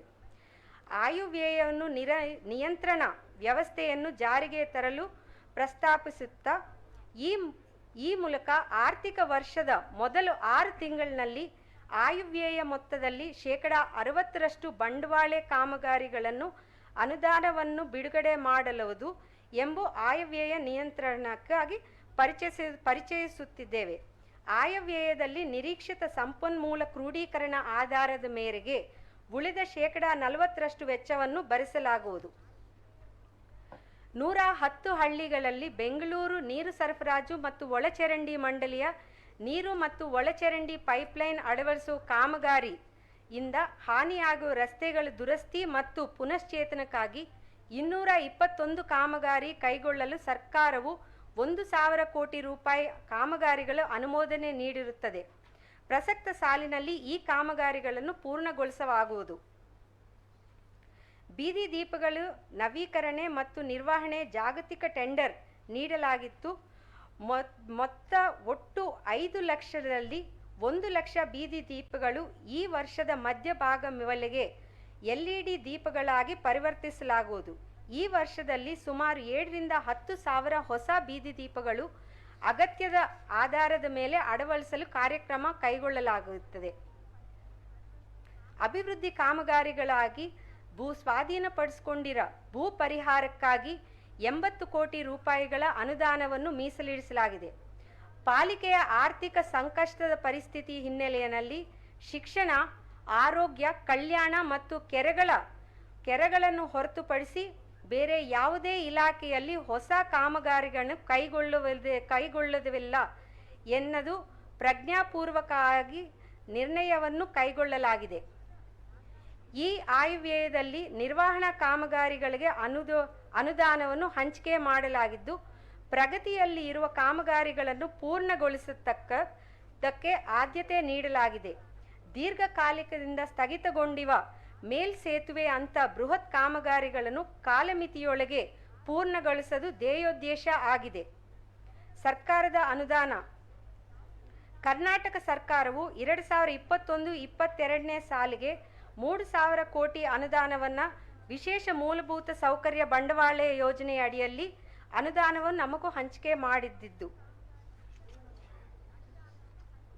ಬೃಹತ್ ಬೆಂಗಳೂರು ಮಹಾನಗರ ಪಾಲಿಕೆಯ 20-21ನೇ ಸಾಲಿನ ಪರಿಷ್ಕೃತ ಆಯವ್ಯಯ ಮತ್ತು 21-22ನೇ ಸಾಲಿನ ಆಯವ್ಯಯ ಅಂದಾಜುಗಳನ್ನು ಮೊತ್ತ ರೂ 9,291.33 ಕೋಟಿಗಳು ಸ್ವೀಕೃತಿಯನ್ನು ಮತ್ತು 9,286.8 ರೂಪಾಯಿಗಳ ಕೋಟಿಗಳ ವೆಚ್ಚಗಳೊಂದಿಗೆ ಅಂದಾಜಿಸಿ 4.53 ಕೋಟಿ ರೂಪಾಯಿಗಳ ಅಂತಿಮ ಶುಲ್ಕವನ್ನು ನಿರೀಕ್ಷಿಸಲಿ ಆಯವ್ಯಯವನ್ನು ತಯಾರಿಸಿ ಮಂಡಿಸಿದ್ದು ಅನುಮೋದನೆ ನೀಡಬೇಕೆಂದು ಕೋರುತ್ತೇನೆ. ಆಯವ್ಯಯ ತಯಾರಿಕೆಯಲ್ಲಿ ಕಳೆದ 1 ತಿಂಗಳಿಂದ ದಿನವಿರದೆ ತೊಡಗಿಸಿಕೊಂಡ ಕಾರ್ಯನಿರ್ವಹಿಸಿದ ಹಾಗೂ ಸಹಕರಿಸಿದ ಎಲ್ಲರಿಗೂ ಧನ್ಯವಾದಗಳು ಹೇಳುತ್ತೇನೆ. Thank you.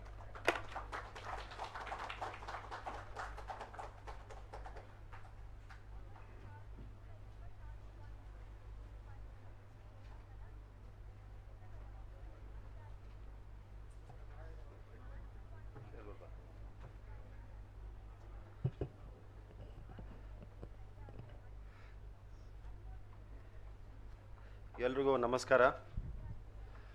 ಬೃಹತ್ ಬೆಂಗಳೂರು ಮಹಾನಗರ ಪಾಲಿಕೆಯ 2021-22ನೇ ಸಾಲಿನ ಆಯವ್ಯಯ ಮಂಡನೆ ಸಮಯದಲ್ಲಿ ಉಪಸ್ಥಿತಿರುವ ಎಲ್ಲ ಅಧಿಕಾರಿಗಳಿಗೂ ಮಾಧ್ಯಮ ವರ್ಗದವರಿಗೂ ನನ್ನ ಅಭಿನಂದನೆಗಳು, ಧನ್ಯವಾದಗಳು. ತಮಗೆ ತಿಳಿದಿರುವಂತೆ 2020-21 ವರ್ಷ ಕೋವಿಡ್ ಮಹಾಮಾರಿಯ ಪ್ರಪಂಚ ಕಷ್ಟವನ್ನು ಅನುಭವಿಸಿದೆ. ಕೋವಿಡ್ನಿಂದ ಸಾರ್ವಜನಿಕರ ಆರೋಗ್ಯಕ್ಕಾಗಿ ಹಾನಿ ಉಂಟಾಗಿದೆ, ಅಲ್ಲದೆ ಆರ್ಥಿಕ ವ್ಯವಸ್ಥೆಯಲ್ಲಿ ಕೂಡ ಹಿನ್ನಡೆಯಾಗಿದ್ದು ಸಾರ್ವಜನಿಕ ಕಾಮಗಾರಿಗಳನ್ನು ಅನುಷ್ಠಾನಗೊಳಿಸುವುದರಲ್ಲಿ ಕೂಡ ಬಹಳ ಕಷ್ಟವಾಗಿದೆ. ಅತಿ ವೇಗವಾಗಿ ಬೆಳೆಯುತ್ತಿರುವ ಬೆಂಗಳೂರು ನಗರಕ್ಕೆ ಇನ್ನೂ ಉತ್ತಮವಾಗಿರ್ತಕ್ಕಂತಹ ಸೌಕರ್ಯಗಳನ್ನು ಒದಗಿಸಿ ಅಗ್ರಗಣ್ಯ ನಗರವನ್ನಾಗಿಸಲು ಸನ್ಮಾನ್ಯ ಮುಖ್ಯಮಂತ್ರಿಗಳು ಮಿಷನ್ 20-22 ಚಾಲನೆಗೆ ನೀಡಿದ್ದಾರೆ. ಈ ಕಾರ್ಯಕ್ರಮದ ಅಡಿಯಲ್ಲಿ ನಗರದ ಸುಗಮ ಸಂಚಾರಕ್ಕಾಗಿ ಹೈ ಡೆನ್ಸಿಟಿ ಕಾರಿಡೋರ್ ಉನ್ನತೀಕರಣ, ತ್ವರಿತವಾಗಿ ಸ್ಮಾರ್ಟ್ ರಸ್ತೆಗಳನ್ನು ಪೂರ್ಣಗೊಳಿಸುವುದು, ಮೆಟ್ರೋ ಮಾರ್ಗಗಳ ವಿಸ್ತರಣೆ, ಸಬರ್ಬನ್ ರೇಲ್ ಕಾರ್ಯಗತಗೊಳಿಸುವುದು, ವೈಜ್ಞಾನಿಕ ಮತ್ತು ದಕ್ಷ ಘನತ್ಯಾಜ್ಯ ನಿರ್ವಹಣೆ ವ್ಯವಸ್ಥೆ, ಹಸಿರು ಬೆಂಗಳೂರು ಸುರಕ್ಷಿತಗೊಳಿಸಲು ಬೃಹತ್ ವೃಕ್ಷ ಉದ್ಯಾನವನಗಳು, ಕೆರೆಗಳ ಸಂರಕ್ಷಣೆ ಮತ್ತು ಅಭಿವೃದ್ಧಿ, ಉತ್ತಮವಾಗಿ ನಾಗರಿಕ ಸೇವೆಗಳನ್ನು ಜನಸಾಮಾನ್ಯರಿಗೆ ತಲುಪಿಸಲು ಯೂನಿಫೈಡ್ ಡಿಜಿಟಲ್ ಪ್ಲಾಟ್ಫಾರ್ಮ್ ಸೇರಿದಂತೆ ಯೋಜನೆಗೆ ಆದ್ಯತೆಯನ್ನು ನೀಡಲಾಗಿದೆ. ಹೊಸ BBMP ಕಾಯ್ದೆ 2020 ಪಾಲಿಕೆಯ ವಲಯಗಳು ಮತ್ತು ವಿಧಾನಸಭಾ ಕ್ಷೇತ್ರಗಳು ಮತ್ತು ವಾರ್ಡ್ಗಳಿಗೆ ಆರ್ಥಿಕ ಮತ್ತು ಆಡಳಿತಾತ್ಮಕ ಅಧಿಕಾರ ವಿಕೇಂದ್ರೀಕರಣ ಮಾಡ್ತಕ್ಕಂಥ ಒಂದು ಹೊಸ ಆಯಾಮವನ್ನು ನೀಡಿದೆ. ಮೊದಲೇ ಹಂತದಲ್ಲಿ ಪಾಲಿಕೆಯು ವಲಯಗಳಿಗೆ ವಿಕೇಂದ್ರೀಕರಣ ಮಾಡ್ತಕ್ಕಂತಹ ಒಂದು ದಿಟ್ಟ ಹೆಜ್ಜೆಯನ್ನು ತೆಗೆದುಕೊಂಡಿದೆ. ಗ್ಲೋಬಲ್ ಟೆಕ್ನಾಲಜಿ ಕ್ಲಸ್ಟರ್ ಆಗಿರುವ ಬ್ಯಾಂಗ್ಳೂರಿಗೆ ಅನೇಕ ದೇಶಗಳಿಂದ ಹೂಡಿಕೆದಾರರು ಬರ್ತಾರೆ. ನಗರದಲ್ಲಿ ಹೆಚ್ಚಿಸುತ್ತಿರುವ ಜನಸಂಖ್ಯೆ ಮತ್ತು ವಾಹನ ಸಂಖ್ಯೆಗೆ ಅನುಗುಣವಾಗಿ ನಾಗರಿಕ ಸೌಲಭ್ಯಗಳನ್ನು ಒದಗಿಸಬೇಕಾಗಿರುವ ಹಿನ್ನೆಲೆಯಲ್ಲಿ ಸನ್ಮಾನ್ಯ ಮುಖ್ಯಮಂತ್ರಿಗಳು ಕರ್ನಾಟಕ ರೋಡ್ ಡೆವಲಪ್ಮೆಂಟ್ ಕಾರ್ಪೊರೇಷನ್ ಸಂಸ್ಥೆಯಿಂದ ಸುಮಾರು 191 ಕಿಲೋಮೀಟರ್ ಉದ್ದದ ಹೈ ಡೆನ್ಸಿಟಿ ಕಾರಿಡಾರ್ಗಳನ್ನು ರಾಷ್ಟ್ರೀಯ ಹೆದ್ದಾರಿ ಮಾದರಿಯಲ್ಲಿ ಉನ್ನತೀಕರಿಸಲು ಅನುಮತಿ ನೀಡಿರುತ್ತಾರೆ. ಇದರ ಜೊತೆಗೆ ಪಾಲಿಕೆಯ ವತಿಯಿಂದ ವೈಟ್ ಟಾಪಿಂಗ್ ಯೋಜನೆಗಳು, ಟೆಂಡರ್ ಶೋರ್ ಯೋಜನೆಗಳು, ಗ್ರೇಡ್ ಸೆಪರೇಟರ್ಸ್ ನಿರ್ಮಾಣ, ಜಂಕ್ಷನ್ಗಳ ಅಭಿವೃದ್ಧಿ ಮತ್ತು ಪ್ರಮುಖ ಆರ್ಟೀರಿಯಲ್ ಮತ್ತು ಸಬ್ ಆರ್ಟೀರಿಯಲ್ ರಸ್ತೆಗಳನ್ನು ಅಭಿವೃದ್ಧಿಗೊಳಿಸಲಾಗಿದ್ದು, ಈ ಎಲ್ಲ ಕಾಮಗಾರಿಗಳನ್ನು ಇದಕ್ಕೆ ವೇಗವನ್ನು ನೀಡಿ ಆದಷ್ಟು ಸಮಯಬದ್ಧವಾಗಿ ಸಾರ್ವಜನಿಕರಿಗೆ ಬಿಡುಗಡೆ ಮಾಡ್ತಕ್ಕಂಥ ದಿಕ್ಕಿನಲ್ಲಿ ನಾವು ಶ್ರಮಿಸ್ತಾ ಇದ್ದೀವಿ. ನಗರದ ಹೃದಯ ಭಾಗದಲ್ಲಿ ಇರುವ ರಸ್ತೆಗಳನ್ನು ಮೇಲ್ದರ್ಜೆಗೇರಿಸಲು ಬ್ಯಾಂಗ್ಳೂರು ಸ್ಮಾರ್ಟ್ ಸಿಟಿ ವತಿಯಿಂದ 36 ರಸ್ತೆಗಳನ್ನು ಅಭಿವೃದ್ಧಿಗೊಳಿಸಲಾಗಿದ್ದು, ಆದ್ಯತೆ ಮೇಲೆ ಈ ರಸ್ತೆ ಕಾಮಗಾರಿಗಳನ್ನು ಪೂರ್ಣಗೊಳಿಸಲಾಗುತ್ತದೆ. ಈಗಾಗಲೇ 10 ರಸ್ತೆಗಳು ಲೋಕಾರ್ಪಣೆ ಸನ್ಮಾನ್ಯ ಮುಖ್ಯಮಂತ್ರಿಗಳು ಮಾಡಿದ್ದಾರೆ. ಈ ಎಲ್ಲ ರಸ್ತೆಗಳು ಅಭಿವೃದ್ಧಿಪಡಿಸಿದ ನಂತರ ನಗರ ಹೃದಯ ಭಾಗದಲ್ಲಿ ಇರುವ ರಸ್ತೆಗಳಲ್ಲಿ ಸಾರ್ವಜನಿಕರು ಕೂಡ ಗಮನಾರ್ಹ ಬದಲಾವಣೆಗಳನ್ನು ಕಾಣಬಹುದು. ನಗರದ ಬೀದಿ ದೀಪಗಳ ನಿರ್ವಹಣೆ ಪಾಲಿಕೆಯ ಬಹುಮುಖ್ಯ ಜವಾಬ್ದಾರಿ ಆಗಿರುತ್ತದೆ. ಬ್ಯಾಂಗ್ಳೂರು ನಗರದ ಎಲ್ಲ ಬೀದಿ ದೀಪಗಳನ್ನು LED ಲೈಟಿಂಗ್ ವ್ಯವಸ್ಥೆ ಮೂಲಕ ಅಳವಡಿಸುವ ಯೋಜನೆಯನ್ನು ಕೋವಿಡ್ ಮತ್ತು ಬೇರೆ ಇನ್ನಿತರ ಕಾರಣಗಳಿಂದ ವಿಳಂಬ ಆಗುತ್ತಿದ್ದು, ಪ್ರಸ್ತುತ ಈ ಯೋಜನೆಯನ್ನು ನಾವು ಪುನಃ ಪರಿಶೀಲನೆ ಮಾಡಿದ ನಂತರ ಮೊದಲನೇ ಹಂತದ 1 ಲಕ್ಷ LED ದೀಪಗಳನ್ನು ಜುಲೈ 2021 ಒಳಗೆ ಪೂರ್ಣಗೊಳಿಸ್ತೀವಿ. ಎರಡನೇ ಹಂತದ 1 ಲಕ್ಷ ಯೋಜನೆ ಕೂಡ ಈ ಆರ್ಥಿಕ ವರ್ಷದ ಹಂತದೊಳಗೆ ಪೂರ್ಣಗೊಳಿಸಲಾಗುವುದು.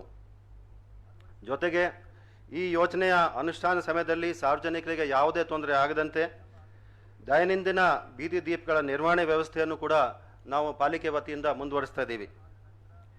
ನಗರದಲ್ಲಿ ಮೋಟಾರ್ ರಹಿತ ವಾಹನ NMT ನಾನ್ ಮೋಟರೈಸ್ ಟ್ರಾನ್ಸಿಟ್ ಸಂಚಾರಕ್ಕೆ ಉತ್ತೇಜನೆ ನೀಡಲು ಕ್ರಮ ವಹಿಸಿದ್ದು, ನಗರದ ಹಲವಾರು ರಸ್ತೆಗಳಲ್ಲಿ ಸೈಕ್ಲಿಂಗ್ ಲೇನನ್ನು ಈಗಾಗಲೇ ನಿರ್ಮಾಣ ಮಾಡಲಾಗಿದೆ. ಜೊತೆಗೆ ಕೈಗೊಂಡಿರುವ ಎಲ್ಲ ರಸ್ತೆಗಳಲ್ಲಿ ಪಾದಚಾರಿ ಮಾರ್ಗಗಳನ್ನು ಕೂಡ ಅಳವಡಿಕೆ ಮಾಡ್ತಕ್ಕಂಥದ್ದನ್ನು ನಾವು ಆದ್ಯತೆಯನ್ನು ನೀಡಿದ್ದೀವಿ. ಪ್ರಸಕ್ತ ವರ್ಷದಲ್ಲಿ ಪಾದಚಾರಿ ಸ್ನೇಹಿ ವಾಕೇಬಲ್ ಫುಟ್ಪಾತ್ ಅನ್ನು ಯೋಜನೆಯನ್ನು ನಾವು ಕಲ್ಪನೆ ಮಾಡಿದ್ದೀವಿ. ಪಾದಚಾರಿ ಮಾರ್ಗಗಳ ಒತ್ತುವರಿ, ಮಿಸ್ಸಿಂಗ್ ಬ್ರೋಕನ್ ಸ್ಲ್ಯಾಬ್ಸ್ಗಳನ್ನು ದುರಸ್ತಿ ಮಾಡ್ತಕ್ಕಂಥದ್ದು ದಿಕ್ಕಿನಲ್ಲಿ ಪ್ರತಿ ವಾರ್ಡ್ನಲ್ಲಿ 5 ಕಿಲೋಮೀಟರ್ ಪಾದಚಾರಿ ಮಾರ್ಗಗಳನ್ನು ಈ ನಿಟ್ಟಿನಲ್ಲಿ ಜನಸ್ನೇಹಿವನ್ನಾಗಿ ಮಾಡಲಾಗುವುದು. ಈ ಮೂಲಕ 1000 ಕಿಲೋಮೀಟರ್ ರಸ್ತೆಗೆ ಬ್ಯಾಂಗ್ಳೂರು ಮಹಾನಗರ ಪಾಲಿಕೆಯಲ್ಲಿ ವಾಕೇಬಲ್ ಫುಟ್ಪಾತ್ಸ್ ಯೋಜನೆ ಕೆಳಗೆ ನಾವು ಅದನ್ನು ತೆಗೆದುಕೊಳ್ತೀವಿ. ಬೃಹದಾಕಾರವಾಗಿ ಬೆಳೆಯುತ್ತಿರುವ ನಗರದ ತ್ಯಾಜ್ಯ ನಿರ್ವಹಣಾ ವ್ಯವಸ್ಥೆ ದೊಡ್ಡಿನ ಒಂದು ಸವಾಲು ಆಗಿದೆ. ಬ್ಯಾಂಗ್ಳೂರು ಮಿಷನ್ 2022ರಲ್ಲಿಯೂ ಕೂಡ ವೈಜ್ಞಾನಿಕ ಮತ್ತು ದಕ್ಷ ಘನತ್ಯಾಜ್ಯ ನಿರ್ವಹಣೆಯನ್ನು ಒತ್ತು ನೀಡಲಾಗಿದ್ದು, ಹೊಸದಾಗಿ ತ್ಯಾಜ್ಯ ನಿರ್ವಹಣೆ ಮತ್ತು ವಿಲೇವಾರಿ ಟೆಂಡರನ್ನು ಅಂತಿಮಗೊಳಿಸಿ ಸುಮಾರು 100 ವಾರ್ಡ್ಸ್ನಲ್ಲಿ ಅನುಷ್ಠಾನ ತರಲಾಗಿದೆ. 100 ವಾರ್ಡ್ಗಳಲ್ಲಿ CNT ಟೆಂಡರ್ಸ್ ಫೈನಲೈಸ್ ಮಾಡಿ ಅದನ್ನು ಜಾರಿಗೆ ತರಲಾಗಿದೆ. ಘನತ್ಯಾಜ್ಯ ನಿರ್ವಹಣೆ ಮಾಡೋದರಲ್ಲಿ ನಾಗರಿಕರ ಸಹಕಾರ ತುಂಬ ಪ್ರಮುಖವಾಗಿದ್ದು, ಹಸಿ ಮತ್ತು ಒಣ ಕಸವನ್ನು ಮನೆಯಲ್ಲಿಯೇ ಬೇರ್ಪಡಿಸಲು ನಾಗರಿಕರಿಗೆ ಇನ್ನಷ್ಟು ಅರಿವು ಮೂಡಿಸಬೇಕಾಗಿರುತ್ತದೆ. ವಾರ್ಡ್ ಮತ್ತು ವಲಯಗಳ ಹಂತದಲ್ಲಿ ಸಂಸ್ಕರಣಾ ಘಟಕಗಳನ್ನು ನಿರ್ವಹಣೆ ಮಾಡುವ ಜೊತೆಗೆ ವೈಜ್ಞಾನಿಕವಾಗಿ ದೊಡ್ಡ ಟ್ರೀಟ್ಮೆಂಟ್ ಪ್ಲಾಂಟ್ಗಳಲ್ಲಿ ತ್ಯಾಜ್ಯ ವಿಲೇವಾರಿಯನ್ನು ಹೊಸದಾಗಿ ಸೃಜಿಸಿರುವ ಘನತ್ಯಾಜ್ಯ ನಿರ್ವಹಣೆ ಸಂಸ್ಥೆಯಿಂದ ನಿರ್ವಹಿಸಲಾಗುವುದು. ನಗರವನ್ನು ಹಸಿರು ಬ್ಯಾಂಗ್ಳೂರವನ್ನಾಗಿ ರೂಪಿಸುವುದು ನಮ್ಮೆಲ್ಲರ ಮತ್ತೊಂದು ಪ್ರಮುಖ ಧ್ಯೇಯವಾಗಿದೆ. ನಗರದ ಬೃಹತ್ ಉದ್ಯಾನವನಗಳಾದ ಕಬ್ಬನ್ ಪಾರ್ಕ್ ಮತ್ತು ಲಾಲ್ಬಾಗ್ ಅನ್ನು ಹೊರತುಪಡಿಸಿ ಪಾಲಿಕೆ ಸುಮಾರು 1200ಕ್ಕಿಂತ ಹೆಚ್ಚು ಅಧಿಕ ಉದ್ಯಾನವನವನ್ನು ನಾವು ನಿರ್ವಹಣೆ ಮಾಡ್ತಾ ಇದ್ದೀವಿ. ಈಗಾಗಲೇ ಕಬ್ಬನ್ ಪಾರ್ಕನ್ನು ಬ್ಯಾಂಗ್ಳೂರ್ ಸ್ಮಾರ್ಟ್ ಸಿಟಿ ವತಿಯಿಂದ ಅಭಿವೃದ್ಧಿ ಪಡಿಸಲಾಗುತ್ತದೆ. JP ಪಾರ್ಕನ್ನು ಕೂಡ ನಾವು ತೆಗೆದುಕೊಳ್ತಾ ಇದ್ದೀವಿ, ಪಾಲಿಕೆ ವತಿಯಿಂದ ಅಭಿವೃದ್ಧಿ ಪಡಿಸ್ತಾ ಇದ್ದೀವಿ. ನಗರದ ಮಾಚೋಹಳ್ಳಿ ಮತ್ತು ಕಾಡುಗೋಡಿನಲ್ಲಿ ಟ್ರೀ ಪಾರ್ಕ್ ನಿರ್ಮಾಣವನ್ನು ಅರಣ್ಯ ಇಲಾಖೆ ಕಡೆಯಿಂದ ಮಾಡಲಾಗುತ್ತದೆ. ಸನ್ಮಾನ್ಯ ಮುಖ್ಯಮಂತ್ರಿಗಳು ಬ್ಯಾಂಗ್ಳೂರು ನಗರದ ಇತಿಹಾಸ, ಸಂಸ್ಕೃತಿ, ಕಲೆಯನ್ನು ಪ್ರತಿಬಿಂಬಿಸುವ ಮತ್ತು ಯುವ ಜನತೆಗೆ ನಗರದ ಪರಿಚಯವನ್ನು ಮಾಡುವ ದೃಷ್ಟಿಯಿಂದ NGF ಮತ್ತು ಮೈಸೂರು ಲ್ಯಾಂಪ್ಸ್ ಫ್ಯಾಕ್ಟರಿ ಪ್ರದೇಶದಲ್ಲಿ ಎಕ್ಸ್ಪೀರಿಯನ್ಸ್ ಬ್ಯಾಂಗ್ಳೂರ್ ಕೇಂದ್ರವನ್ನು ಸ್ಥಾಪಿಸಲು ಮತ್ತು ಟ್ರೀ ಪಾರ್ಕನ್ನು ನಿರ್ಮಿಸಲು ಯೋಜನೆಗೆ ಹಸಿರು ನಿಶಾನೆಯನ್ನು ತೋರಿಸಿರುತ್ತಾರೆ. ಬ್ಯಾಂಗ್ಳೂರು ನಗರದಲ್ಲಿ ಪ್ಲಾಂಟೇಶನ್ ಡ್ರೈವ್ ಹಮ್ಮಿಕೊಳ್ಳಲು ನಗರದ ಹಸಿರುವನ್ನು ಹೆಚ್ಚಿಸಲು ಕ್ರಮ ಕೈಗೊಳ್ಳಲಾಗುವುದು. ಈ ದಿಕ್ಕಿನಲ್ಲಿ ಈಗಾಗಲೇ 10 ಲಕ್ಷ ಮರಗಳನ್ನು ನೆಡೆಸ್ತಕ್ಕಂಥ ಯೋಜನೆಯನ್ನು ಬಜೆಟ್ನಲ್ಲಿ ಅಳವಡಿಕೆ ಆಗಿದೆ. ಕೆರೆಗಳು ಪರಿಸರ ಸಂರಕ್ಷಣೆಯ ಪ್ರಮುಖವಾಗಿರ್ತಕ್ಕಂಥ ಭಾಗವಾಗಿದ್ದು ಇದು ನಗರದ ಸೌಂದರ್ಯವನ್ನು ಹೆಚ್ಚಿಸುವುದಲ್ಲದೆ ಅಂತರ್ಜಲವನ್ನು ವೃದ್ಧಿಸಿ ಪರಿಸರದಲ್ಲಿ ಸಮತೋಲನವನ್ನು ತರುತ್ತದೆ. ಬೆಳಂದೂರು ಮತ್ತು ವರ್ತೂರು ಕೆರೆಗಳನ್ನು ಈಗಾಗಲೇ ಬ್ಯಾಂಗ್ಳೂರು ಅಭಿವೃದ್ಧಿ ಪ್ರಾಧಿಕಾರದಿಂದ ಅಭಿವೃದ್ಧಿ ಪಡಿಸಲಾಗುತ್ತಿದ್ದು ಪಾಲಿಕೆ ವತಿಯಿಂದ 25 ಕೆರೆಗಳನ್ನು lake bed improvement, sewage diversion, tank bed improvement ಇತ್ಯಾದಿ ಯೋಜನೆಗಳೊಂದಿಗೆ ಈ ವರ್ಷದ ಅಂತ್ಯದೊಳಗೆ ಪೂರ್ಣಗೊಳಿಸಲು ಯೋಜಿಸಲಾಗಿದೆ. ಕೆರೆಯ ಪ್ರದೇಶವನ್ನು ರಕ್ಷಿಸುವ ನಿಟ್ಟಿನಲ್ಲಿ ಕೆರೆಯ ಸುತ್ತ ಫೆನ್ಸಿಂಗ್ ಅಳವಡಿಸಲು ಕೂಡ ಕ್ರಮ ವಹಿಸಲಾಗುವುದು. ನಗರದ ಕೆರೆಗಳನ್ನು ಸಂರಕ್ಷಿಸುವಲ್ಲಿ ಸಾರ್ವಜನಿಕರ ಭಾಗವಹಿಸುವಿಕೆ ಪ್ರಮುಖವಾಗಿದ್ದು ಈ ನಿಟ್ಟಿನಲ್ಲಿ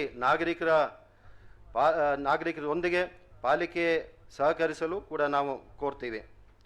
ನಗರದ ಮೂಲಭೂತ ಸೌಕರ್ಯಗಳನ್ನು ಒದಗಿಸುವ ನಿಟ್ಟಿನಲ್ಲಿ ಉತ್ತಮ ನಾಗರಿಕ ಸೇವೆಗಳನ್ನು ಒದಗಿಸುವುದು ನಮ್ಮ ಕರ್ತವ್ಯವಾಗಿರುತ್ತದೆ. ಸರ್ಕಾರ ಮತ್ತು ಪಾಲಿಕೆ ಅನುದಾನದಲ್ಲಿ ರಸ್ತೆಗಳ ಅಭಿವೃದ್ಧಿ,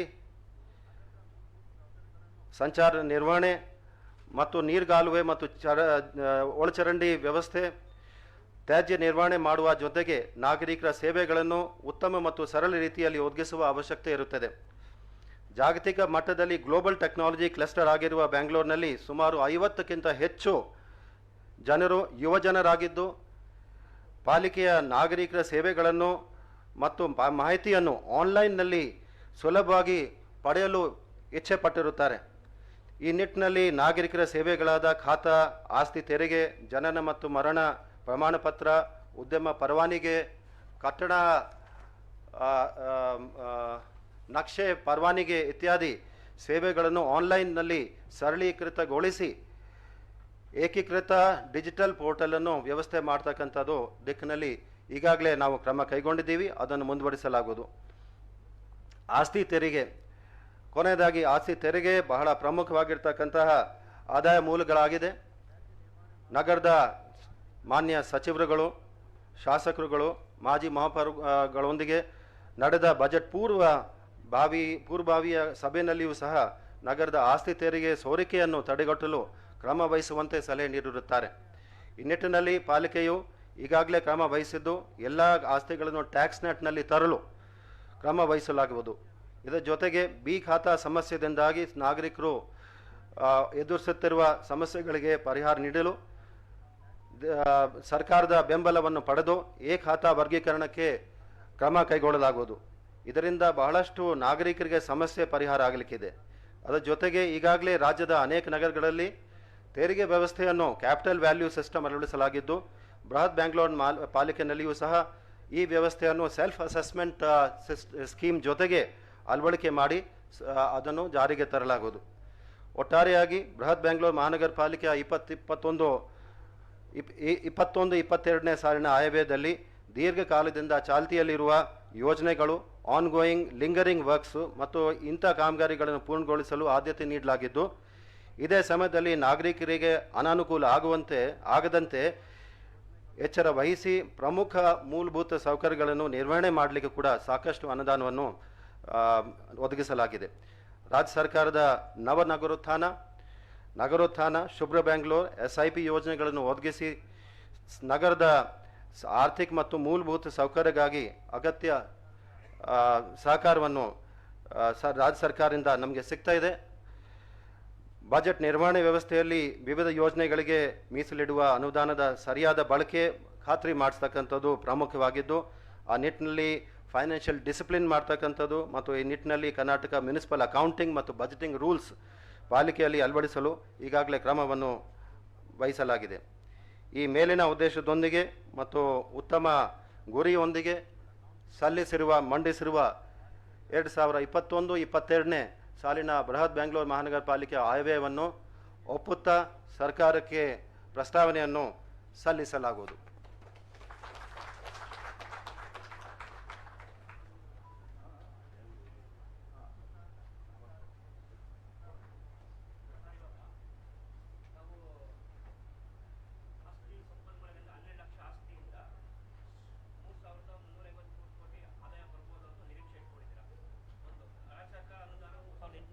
ಕೋಟಿ ಅಂತಿದ್ದೀರಾ. ಆಮೇಲೆ ಭಾರತದಿಂದ 421 ಕೋಟಿ ಅನುದಾನ ಬರ್ಬೋದು ಅಂತ ಒಂದು ನಿರೀಕ್ಷೆ ಇದೆ.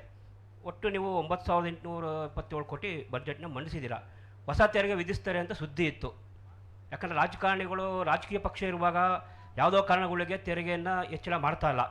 ತಾವು ಈ ವರ್ಷ ಹೆಚ್ಚಳ ಮಾಡಿದರೆ ಒಂದಿಷ್ಟು ಆದಾಯ ಪಾಲಿಕೆಗೆ ಸಿಗೋದೇನೋ ಒಂದು. ಎರಡನೇದು, ಎಲ್ಲ ವಲಯಗಳಿಗೆ ಅನುದಾನವನ್ನು ಹಂಚಿಕೆ ಮಾಡಿದ್ದೀರಾ. ಅಲ್ಲಿ ನಿಮ್ಮನೆ ತಕ್ಕಂಥ JCಗಳು ಅವರು ಈ ಅನುದಾನವನ್ನು ಸದ್ಬಳಕೆ ಮಾಡ್ತಾರ. ಎರಡನೇದು. ಆಮೇಲೆ ಕಳೆದ ವರ್ಷದ ಕೆಲವು ಬಜೆಟ್ನ ತೋರಿಸಿದ್ದೀರಾ. ಅದೇ ಬಜೆಟ್, ಹಿಂದಿನ ಬಜೆಟ್. ಈ ವರ್ಷ ಸಾಮಾಜಿಕ ಕಲ್ಯಾಣ ವಿಭಾಗದಲ್ಲಿ ಒಂದು ಕೆಲಸವೂ ಆಗಿಲ್ಲ. ನೀವು ಯಾವುದೋ ಸಾಫ್ಟ್ವೇರ್ ಮಾಡ್ತೀವಿ ಅಂತೇಳಿ ಸುಮಾರು 6 ತಿಂಗಳಾದರೂ ಆ ಸಾಫ್ಟ್ವೇರ್ ಡೆವಲಪ್ಮೆಂಟ್ ಆಗಲಿಲ್ಲ, ಇಲ್ಲಿವರೆಗೂ ಆಗಲಿಲ್ಲ. ಯಾವುದೇ ಸಾಮಾಜಿಕವಾದ ಒಂದು ಅನುದಾನ ಸಿಕ್ಕಲಿಲ್ಲ ಸಮಾಜ ಕಲ್ಯಾಣ ಇಲಾಖೆಯಲ್ಲಿ. ಮೇಡಮ್ನವರು ಭಾಳ ಶ್ರಮ ವಹಿಸಿ ಯಾರೋ ಒಂದು ಸಾಫ್ಟ್ವೇರ್ ಕಂಪ್ನಿ ಕೊಟ್ಟರೆ ಆ ಸಾಫ್ಟ್ವೇರ್ ಇದುವರೆಗೂ ಆ ಸಾಫ್ಟ್ವೇರ್ ಆಗಲಿಲ್ಲ. ತಮಗೆ ಗೊತ್ತಿದೆ ಇನ್ನು ಮುಂದೆ ಈ ರೀತಿ ನಡೆಯುತ್ತಾ? ಯಾಕಂದರೆ ಸಾಫ್ಟ್ವೇರ್ ಯಾರೋ ಒಲ್ಲೊಬ್ಬ ಸಾಫ್ಟ್ವೇರ್ ಕೊಟ್ಟು ನೀವು ಒಂದು ಸಾಫ್ಟ್ವೇರ್ ರೆಡಿ ಮಾಡೋಕ್ಕೆ 6 ತಿಂಗಳು ಆಗಿಲ್ಲ ಅಂದರೆ ಇನ್ನು ಅಂಥ ಸಾಫ್ಟ್ವೇರ್ ಕಂಪ್ನಿ ಬೇಕಾ ನಿಮಗೆ? BBMPಗೆ ತೆರಿಗೆ ಇದಾಗ್ತಾ ಅಲ್ವಾ?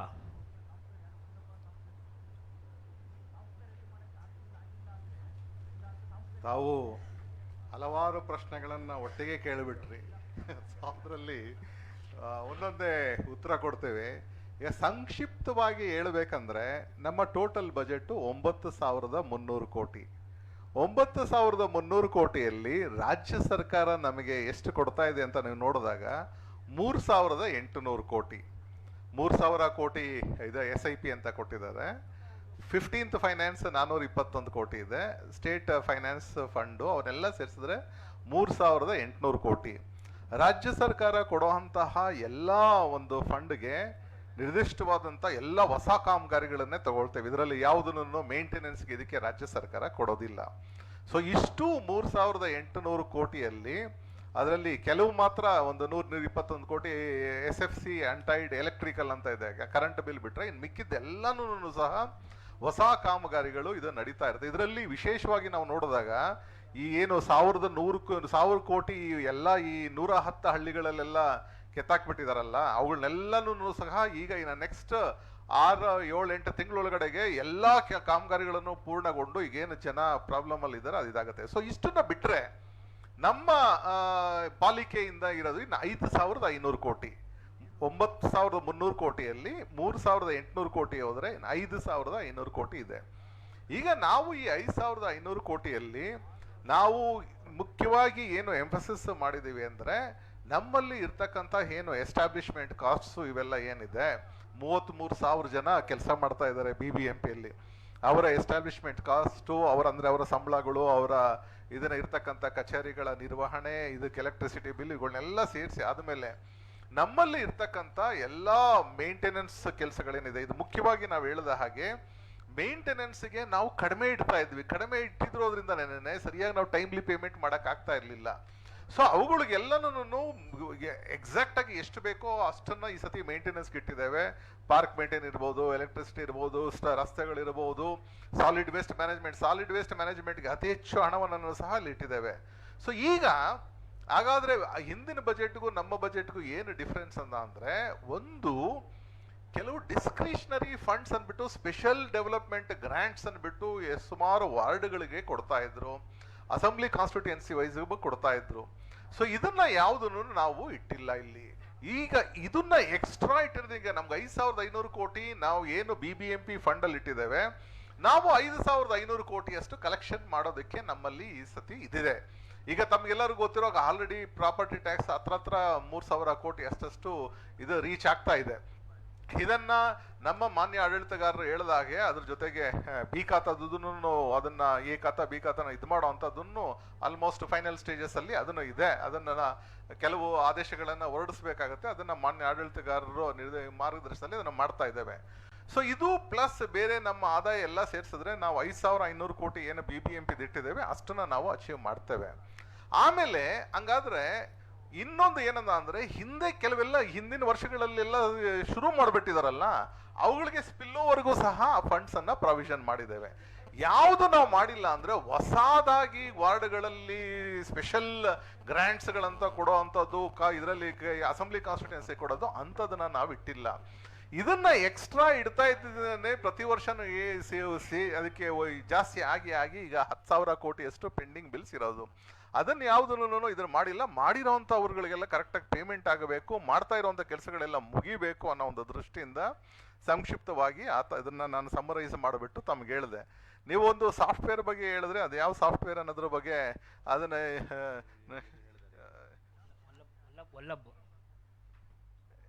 ಯಾವ ಸಾಫ್ಟ್ವೇರ್ ಹೇಳಿದ್ರೆ ವಲ್ಲಭ್ ಸಾಫ್ಟ್ವೇರ್ ಅದು ವರ್ಕ್ ಆಗ್ತಾ ಇದೆ. ವಲ್ಲಭ್ ಸಾಫ್ಟ್ವೇರ್ ಅಲ್ಲಿ ಸಮಾಜ ಕಲ್ಯಾಣ ಇಲಾಖೆದು ಇದುವರೆಗೂ ಕಾರ್ಯಕ್ರಮಗಳ ಬಗ್ಗೆ ಅನುಷ್ಠಾನ ಮಾಡೋಕ್ಕೆ ಸಾಫ್ಟ್ವೇರ್ ರೆಡಿ ಆಗಿಲ್ಲ ಅಂತ ನಿಮ್ಮ JCಗಳು ಪ್ಲಸ್ ನಿಮ್ಮ ROಗಳು ರೆಡಿ ಉತ್ತರ ಕೊಡ್ತಾ ಇದ್ದಾರೆ. ಕೇಳಿದ್ರೆ ಮೇಡಮ್ನವರು ಸಾಫ್ಟ್ವೇರ್ ಮಾಡಕ್ ಆಸಕ್ತಿ ಇಲ್ಲ ಅವ್ರಿಗೆ ಅನ್ನೋದು ಅವರು ಒಂದು ಅಧಿಕಾರಿಗಳ ಒಂದು ಮೇಡಮ್ ಅವ್ರ ಮೇಲೆ ನೇರವಾದ ಆರೋಪ ಮಾಡ್ತಾ ಇದ್ದಾರೆ. ಇದರಿಂದ ಎಲ್ಲ ಒಂದ್ ಕಡೆ ದಲಿತರಿಗೆ, ಹಿಂದುಳಿದ ವರ್ಗದವರಿಗೆ ಈ ವರ್ಷ ಅನ್ಯಾಯ ಆಯ್ತಲ್ಲ, ಯಾವ್ದು ಸೌಲಭ್ಯ ಸಿಕ್ಲಿಲ್ವಲ್ಲ BBMP ಇಂದ ನಮ್ಮ ಒಂದು ಸಾರ್ವಜನಿಕ ಪ್ರಶ್ನೆ. ಒಂದನ್ನ ತಾವು ಅರ್ಥ ಮಾಡ್ಕೋಬೇಕು. SC STsಗಳಿಗೆ ದಲಿತರಿಗೆ ಇಟ್ಟಿರೋ ಅಂತ ಅನುದಾನ ಯಾವುದು ಲ್ಯಾಪ್ಸ್ ಆಗೋದಿಲ್ಲ, ಅದು ಕ್ಯಾರಿ ಫಾರ್ವರ್ಡ್ ಆಗುತ್ತೆ. ಆಮೇಲೆ ಇದನ್ನ ಲೆಜಿಸ್ಲೇಟಿವ್ ಕಮಿಟಿ ಮತ್ತೆ ಎಲ್ಲಾ ಕಮಿಟಿಗಳನ್ನು ಸಹ ಇದನ್ನ ಕೂಲಂಕುಷವಾಗಿ ನೋಡ್ತಾರೆ. ಇನ್ಫ್ಯಾಕ್ಟ್ ಫಸ್ಟ್ ಟೈಮ್ ಈ ವರ್ಷ ನಮ್ಮ ನಗರೋತ್ಥಾನದಲ್ಲಿ ಏನು SCP TSP ಇಟ್ಟಿದ್ರೆ ಅದಕ್ಕಿಂತ ಹೆಚ್ಚಿಗೆ ಪೇಮೆಂಟ್ಸ್ ಅನ್ನ ಮಾಡಿದೀವಿ. ಫಸ್ಟ್ ಟೈಮ್ ಇದು ಆಗಿರೋ ಅಂಥದ್ದು. ಸೊ ಆ ಒಂದು ಕಾರಣದಿಂದ ಇದು ಎಸ್ಪೆಷಲಿ SC STs ಇರೋವಂಥ ಅನುದಾನದಲ್ಲಿ ಏನು ಇದೆ ಅದನ್ನ ಒಂದು ವೇಳೆ ಏನಾದರೂ ಖರ್ಚಾಗದೆ ಕೆಲವು ಉಳ್ಕೊಂಡಿದ್ರೆ ಆಟೋಮೆಟಿಕ್ ಆಗಿ ಅದನ್ನ ಸೇರಿಸ್ಕೊಂಡೇ ನಾವು ನೆಕ್ಸ್ಟ್ ಇಯರ್ ಖರ್ಚು ಮಾಡಬೇಕಾದ. ಯಾವುದೇ ಕಾರಣಕ್ಕೆ SC ST ದುಡ್ಡು ಮಾತ್ರ ಲ್ಯಾಪ್ಸ್ ಆಗೋದಿಲ್ಲ. ಇನ್ನೊಂದು ಮುಖ್ಯವಾಗಿ ಇದರಲ್ಲಿ ಬಜೆಟಲ್ಲಿ ನೋಡಿದ್ರೆ, ಒಂಟಿ ಮನೆಗಳಲ್ಲಿ ಎಲ್ಲ ಕಡೆನೂ ಇದಾಗಿದೆ. ಆಲ್ಮೋಸ್ಟ್ 1,000 ಕೋಟಿಯಷ್ಟು ಬಾಕಿ ಇದೆ ಒಂಟಿ ಮನೆ ಪೇಮೆಂಟ್ಸು. ಅದಕ್ಕೆ ಇನ್ನ ನಾವು ಹೆಚ್ಚಿಗೆ ಹೊಸದಾಗಿ ಮಾಡ್ಕೊಂಡೋದ್ರೆ ಇರೋ ಅಂಥದ್ದನ್ನೇ ನಾವು ಕಂಪ್ಲೀಟ್ ಮಾಡಿ ಅಲ್ಲಿ ಯಾರ್ಯಾರು ಕೆಲಸ ಮಾಡ್ತಾರೋ ಅವ್ಗಳಿಗೆಲ್ಲ ಪೇಮೆಂಟ್ ಮಾಡಿ ಆ ಮನೆಗಳನ್ನೆಲ್ಲ ಇದು ಮಾಡ್ದ ಅಂದ್ರೆ ದಲಿತರಿಗೆ ತುಂಬಾ ಒಳ್ಳೇದಾಗತ್ತೆ.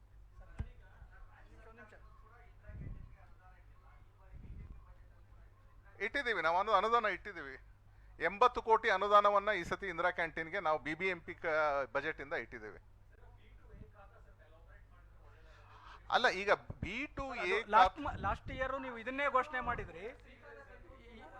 ಇದು 3ನೇ ವರ್ಷ ಕಂಟಿನ್ಯೂಸ್ಲಿ ಅದೇನು ಈ ಸತಿ ಆಶ್ವಾಸನೆ ಅದು ಕಾರ್ಯರೂಪಕ್ಕೆ ಬರುತ್ತೆ.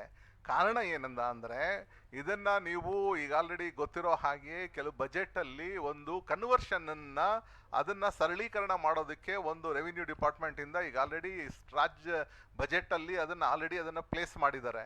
ಅದರಲ್ಲಿ ಕನ್ವರ್ಷನ್ ಅನ್ನೋ ಕಾನ್ಸೆಪ್ಟ್ ಅನ್ನ ತೆಗೆದಾಕಬೇಕು ಅನ್ನೋದು ಒಂದು ರಾಜ್ಯ ಸರ್ಕಾರದಲ್ಲಿ ಅದನ್ನ ಒಂದು ಇದಿದೆ. ಸೊ ಒಂದು ಕನ್ವರ್ಷನ್ ತೆಗೆದ ಅಂದ್ರೆ ಯಾವುದೇ ಒಂದು ತಮಗೆ ಗೊತ್ತಿರೋ ಹಾಗೆ ಎ ಖಾತಾಗೂ ಬಿ ಖಾತಾಗೂ ಇರುವಂತ ವ್ಯತ್ಯಾಸ, ಎ ಖಾತಾ ಅಲ್ಲಿ ಕನ್ವರ್ಷನ್ ಆಗಿರಬೇಕು, ಲೇಔಟ್ ಪ್ಲಾನ್ ಅಪ್ರೂವ್ ಆಗಿರಬೇಕು. ಅವೆರಡೂ ಇದ್ದ ಅಂದ್ರೆ ಮಾತ್ರ ಅದನ್ನ ನಾವು ಎ ಖಾತಾ ಮತ್ತೆ ಬಿಲ್ಡಿಂಗ್ ಪ್ಲಾನ್ ಕೊಡ್ತೇವೆ. ಬಿಲ್ಡಿಂಗ್ ಪ್ಲಾನ್ ಕೊಟ್ಟಾದ್ಮೇಲೆ ಆ ಬಿಲ್ಡಿಂಗ್ ಪ್ಲಾನ್ ಪ್ರಕಾರ ಅದನ್ನ ಕಟ್ಟಿದ್ರೆ ಮಾತ್ರ ಅವರಿಗೆ ಎ ಖಾತಾ ಸಿಗುತ್ತೆ. ಬಿ ಖಾತಾ ಅಂದ್ರೆ ಕನ್ವರ್ಷನ್ ಇರಲ್ಲ, ಲೇಔಟ್ ಪ್ಲಾನ್ ಇರೋದಿಲ್ಲ, ಆಮೇಲೆ ಇವೆರಡೂ ಇಲ್ಲದೆ ಇದ್ರೆ ನಾವು ಬಿಲ್ಡಿಂಗ್ ಪ್ಲಾನ್ ಅಪ್ರೂವಲ್ ಕೊಡೋದಿಲ್ಲ.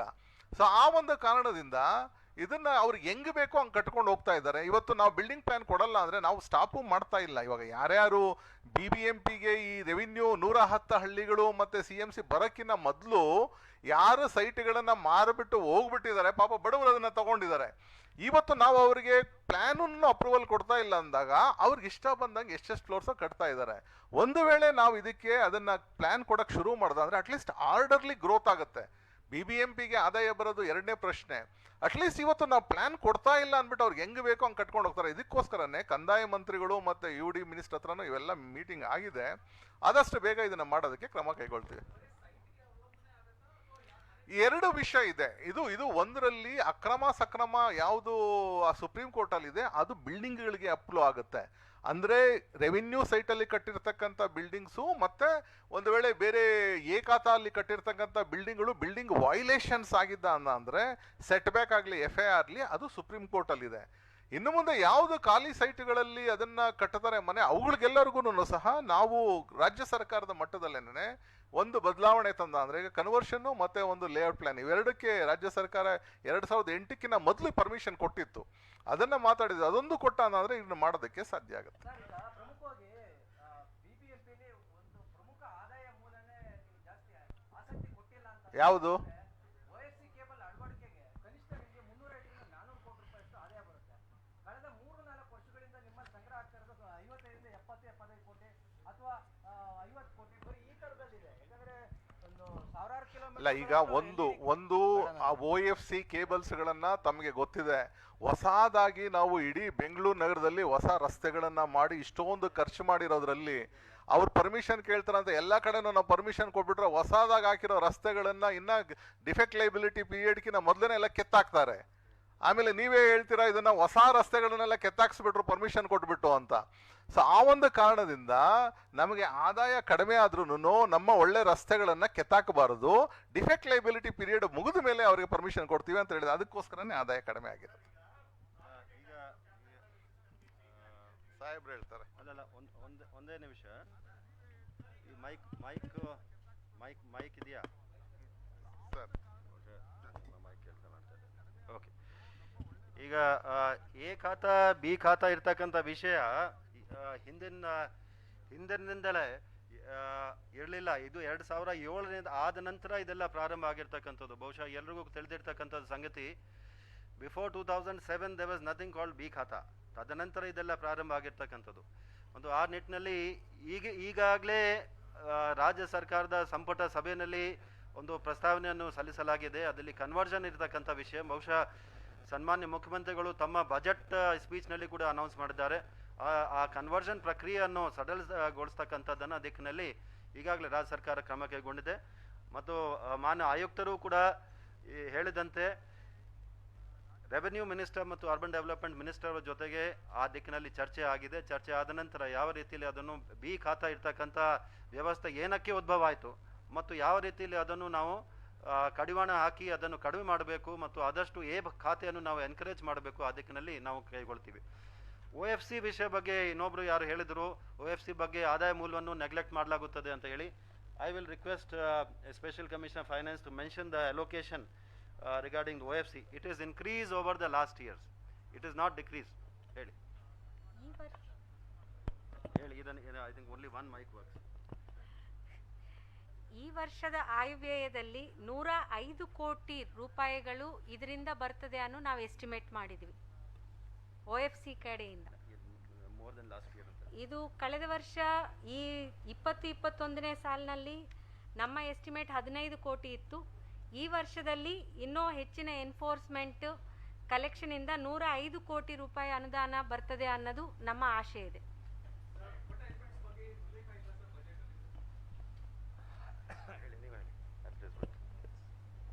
ಈಗ ಒಂದು ಅಡ್ವರ್ಟೈಸ್ಮೆಂಟ್ಸ್ ಬಗ್ಗೆ ಯಾಕೆ ಉಲ್ಲೇಖ ಇಲ್ಲ ಅಂದರೆ, ಈಗ ಇರೋ ಅಂಥ ಕಾನೂನಲ್ಲಿ ಅಡ್ವರ್ಟೈಸ್ಮೆಂಟ್ಸ್ ಹಾಕ್ಕೊಳ್ಳೋದಕ್ಕೆ ಅವಕಾಶ ಇಲ್ಲ.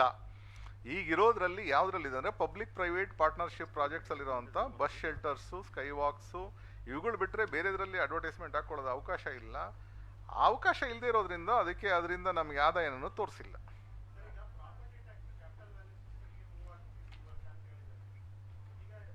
In spite of that, the allocation for advertisement tax is more this year.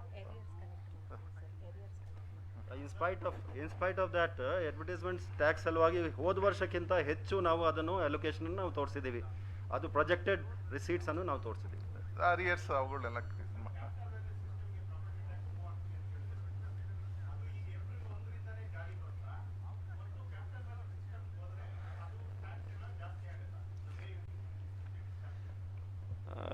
ಈಗ ಕ್ಯಾಪಿಟಲ್ ವ್ಯಾಲ್ಯೂ ಸಿಸ್ಟಮ್ ಬಗ್ಗೆ ಈಗಾಗಲೇ ಬ್ಯಾಂಗ್ಳೂರು ಹೊರತುಪಡಿಸಿ ನಗರದ ಎಲ್ಲ ನಗರ ಸಂಸ್ಥೆಗಳಲ್ಲಿ ಕ್ಯಾಪಿಟಲ್ ವ್ಯಾಲ್ಯೂ ಸಿಸ್ಟಮ್ ಕಡೆ ಅವರು ಹೋಗಿದ್ದಾರೆ. ಅದು ಸರ್ಕಾರ ವತಿಯಿಂದ ಕೂಡ ಅದಕ್ಕೆ ಅನುಮೋದನೆ ಸಿಕ್ಕಿದೆ. ನಮ್ಮಲ್ಲಿ 1ನೇ ಏಪ್ರಿಲಿಂದಲೇ ಪ್ರಾರಂಭ ಮಾಡೋದಾದರೆ ಅದಕ್ಕೆ ಲೀಗಲ್ ಬೇಸಿಸ್ ಬೇಕಾಗಿದೆ. ಸೊ ಅದಕ್ಕಾಗಿ ಅದು 1ನೇ ಏಪ್ರಿಲಿಂದ ಅದು ಪ್ರಾರಂಭ ಆಗಲಿಕ್ಕೆ ಸಾಧ್ಯ ಇಲ್ಲ. ಆ ದಿಕ್ಕಿನಲ್ಲಿ ಈಗಾಗಲೇ ನಾವು ಪ್ರಯತ್ನವನ್ನು ಮಾಡಿದ್ದೀವಿ, ಕ್ರಿಯಾಶೀಲ ಆಗಿದ್ದೀವಿ. It will happen in the days to come.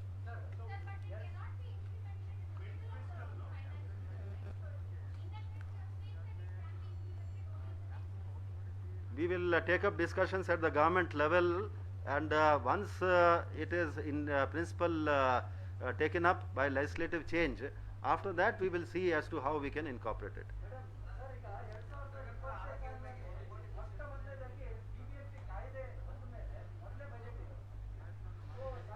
ಆದರೆ just to answer the question, Chitra ಅವರು ಹೇಳಿದಂತೆ ಇದು ನಾವು ಏನು ಪ್ರೊವಿಷನ್ ಇಟ್ಟಿದ್ದೀವಿ ಈ ವರ್ಷದಲ್ಲಿ ಪ್ರಾಪರ್ಟಿ ಟ್ಯಾಕ್ಸ್ನಲ್ಲಿ, it is on the basis of continuation of the existing system. ಆದರೂ ಕೂಡ ನಾವು ಆ ದಿಕ್ಕಿನಲ್ಲಿ ಹೋಗ್ತೇವೆ ಅಂತ ಹೇಳಿ ಒಂದು ಆಶಯವನ್ನು ವ್ಯಕ್ತಪಡಿಸಿದ್ದೀವಿ. ಏಕೆಂದರೆ ಅದಕ್ಕೆ ಮಾತ್ರ ಅಲೋಕೇಶನ್ ಮಾತ್ರವಲ್ಲ, ಯಾವ ದಾರಿ ದಿಕ್ಕುಗಳಿದೆ ಅದನ್ನು ಕೂಡ ನಾವು ತೋರಿಸಬೇಕಾಗುತ್ತದೆ. ಅದಕ್ಕಾಗಿ ಅದನ್ನು ಇಟ್ಟಿದ್ದೀವಿ.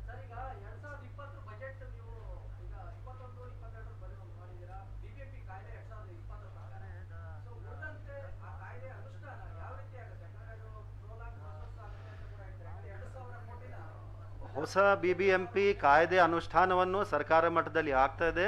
ಆ ದಿಕ್ಕಿನಲ್ಲಿ ಈಗಾಗಲೇ ಆಯುಕ್ತರವರ ಮಟ್ಟದಲ್ಲಿ ಹಲವಾರು ಮೀಟಿಂಗ್ಗಳು ಆಗಿದೆ. ಸರ್ಕಾರದ ವಿವಿಧ ಅಧಿಕಾರಿಗಳ ಮಟ್ಟದಲ್ಲಿ ಅದರ ಬಗ್ಗೆ ಚರ್ಚೆ ಆಗಿದೆ.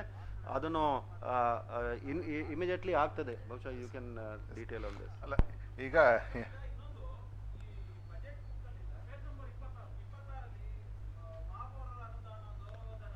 ಹೌದು, ಅದು ಯಾಕೆ ಅಂದರೆ ಒಂದು ವೇಳೆ ಈ ವರ್ಷದಲ್ಲಿ ಎಲೆಕ್ಷನ್ಸ್ ಆಗಿ ಒಂದು ವೇಳೆ ಎಲ್ಲ ಪಾಲಿಕೆ ಸದಸ್ಯರುಗಳು ಬಂದ್ರೆ ಇಡಬೇಕಲ್ಲ, ಅವ್ರಿಗೋಸ್ಕರ ಸ್ಯಾಲರೀಸು ಮತ್ತೆ ಗೌರವಧನ ಎಲ್ಲ ಇಡ್ಬೇಕು. ಆ ಒಂದು ಕಾರಣದಿಂದ ಇಟ್ಟಿರೋ ಅಂಥದ್ದು.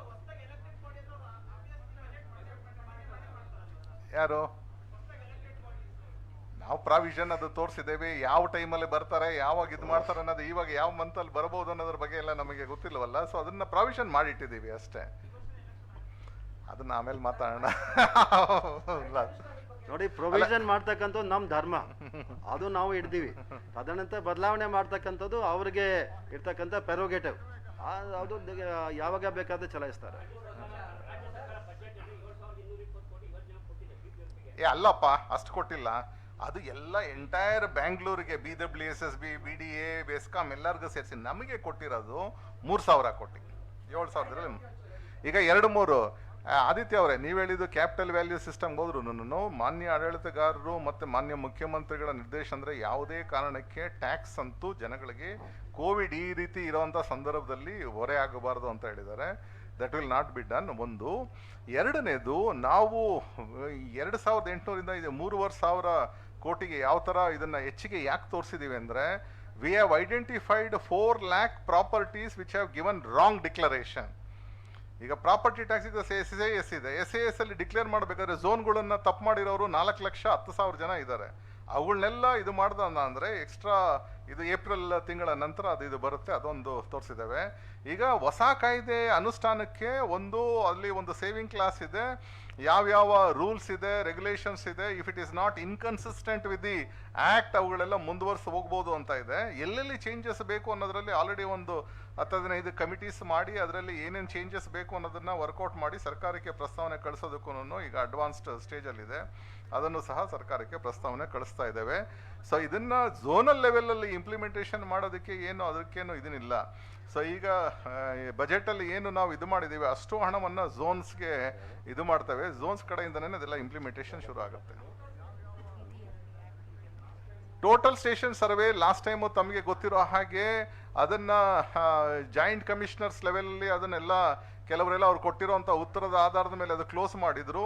ಅದನ್ನು ರಿವಿಷನ್ ಪವರಲ್ಲಿ ಸೋಮೋಟೋ ಕೇಸಸ್ಗಳನ್ನೆಲ್ಲ ಓಪನ್ ಮಾಡಿ ಈಗ ನನ್ನ ಲೆವೆಲಿಂದ ಎಲ್ಲರಿಗೂ ಸಹ ಅದು ನೋಟಿಸನ್ನು ಕೊಟ್ಟಿದ್ದೇವೆ. ಜಾಯಿಂಟ್ ಕಮಿಷನರ್ ಲೆವೆಲಲ್ಲಿ ಏನು ಮಾಡಿದ್ದಾರೆ ಅದು ಸರಿಯಾಗಿಲ್ಲ ಅಂದ್ಬಿಟ್ಟೇ ಮತ್ತೆ ಅದನ್ನು ಕೇಸಸ್ಗಳನ್ನೆಲ್ಲ ಓಪನ್ ಮಾಡಿದ್ದೇವೆ. ಹೌದು, ಇಲ್ಲ, ನಾವು ಒಂದು ನಯಾ ಪೈಸಾನ ಇನ್ಕ್ರೀಸ್ ಮಾಡ್ತಾ ಇಲ್ಲ. ನಾವೇನು ಹೇಳ್ತಾ ಇದ್ದೇವೆ, ಬೆಗ್ಗರಿ ಸೆಸ್ಸು ಮತ್ತು ಲೈಬ್ರರಿ ಸೆಸ್ ಏನಿದೆ, ಬೆಗ್ಗರಿ ಸೆಸ್ಗೆ ಅದನ್ನ ಈಗ ನಾವು 3% ಏನು ಕಲೆಕ್ಟ್ ಮಾಡ್ತಾ ಇದ್ದೇವೆ, ಅದರಲ್ಲಿ ಬೆಗ್ಗರಿ ಸೆಸ್ಗೆ ಇಲ್ಲಿ ಆರ್ಫ್ಯಾನ್ಸ್ ಏನಿದ್ದಾರೆ, ಅರ್ಬನ್ ಶೆಲ್ಟರ್ಲೆಸ್ ಅವ್ರು ಯಾರ್ಯಾರು ಇದ್ದಾರೆ ಅಂಥವ್ರುಗಳಿಗೂ ಈ ಹಣವನ್ನು ಬಳಸ್ಕೊಳ್ಳೋದಕ್ಕೆ ಸರ್ಕಾರಕ್ಕೆ ಪ್ರಸ್ತಾವನೆ ಕಳಿಸ್ತಾ ಇದ್ದೀವಿ ಅಂತ. ಯಾಕಂದರೆ ಬೆಂಗಳೂರಲ್ಲಿರೋಂಥ ಬೆಗ್ಗರ್ಸ್ ಸೆಂಟರ್ ಏನಿದೆ, ವಾರ್ಷಿಕ ನಿರ್ವಹಣೆಗೆ ಅವ್ರಿಗೆ ಬೇಕಾಗಿರೋದು ಒಂದು 10 ಕೋಟಿ, ನಾವು ವರ್ಷ 131 ಕೋಟಿ ಕಲೆಕ್ಟ್ ಮಾಡಿ ಕೊಡ್ತಾ ಇದ್ದೀವಿ.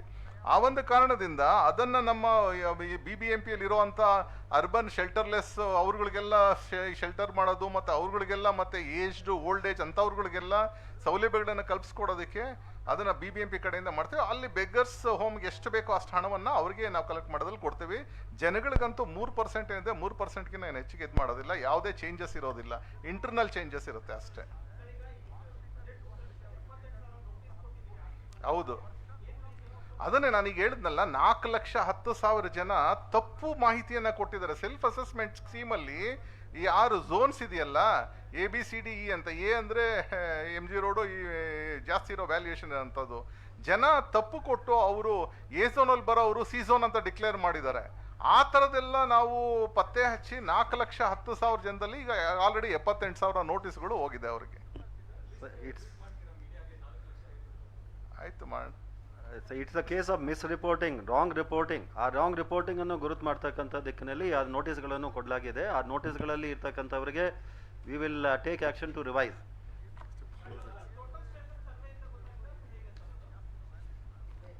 ಅಲ್ಲ, ನಾನು ಅದನ್ನೇ ಹೇಳಿದ್ನಲ್ಲ, ಟೋಟಲ್ ಸ್ಟೇಷನ್ ಸರ್ವೆಯಲ್ಲಿ ಮಾಡಿ ಅದಾದಮೇಲೆ ಯಾರ್ಯಾರು ತಪ್ಪು ಇದು ಮಾಡಿದ್ರು ಅದ್ರ ಪ್ರಕಾರ ನೋಟಿಸ್ ಕೊಟ್ಟರು. ಅದನ್ನ ಜಾಯಿಂಟ್ ಕಮಿಷನರ್ಸ್ ಲೆವೆಲ್ಸ್ಗಳಲ್ಲಿ ಕೆಲವ್ರನ್ನ ಕಲೆಕ್ಟ್ ಮಾಡಿದ್ರು, ಕೆಲವರು ಅವರು ಉತ್ತರ ಕೊಟ್ಟಿರೋದು ಸರಿ ಇದೆ ಅಂದ್ಬಿಟ್ಟು ಕ್ಲೋಸ್ ಮಾಡಿದ್ರು. ಅದು ಸಮಂಜಸವಾಗಿಲ್ಲ ಅಂದ್ಬಿಟ್ಟು ನಾನು ಆ್ಯಸ್ ಎ ರಿವಿಷನರಿ ಇದನ್ನ ತಗೊಂಡು ಅದನ್ನು ಮತ್ತೆ ಅವ್ರಿಗೆಲ್ಲರಿಗೂ ನೋಟಿಸನ್ನು ಕೊಟ್ಟಿದ್ದೇವೆ.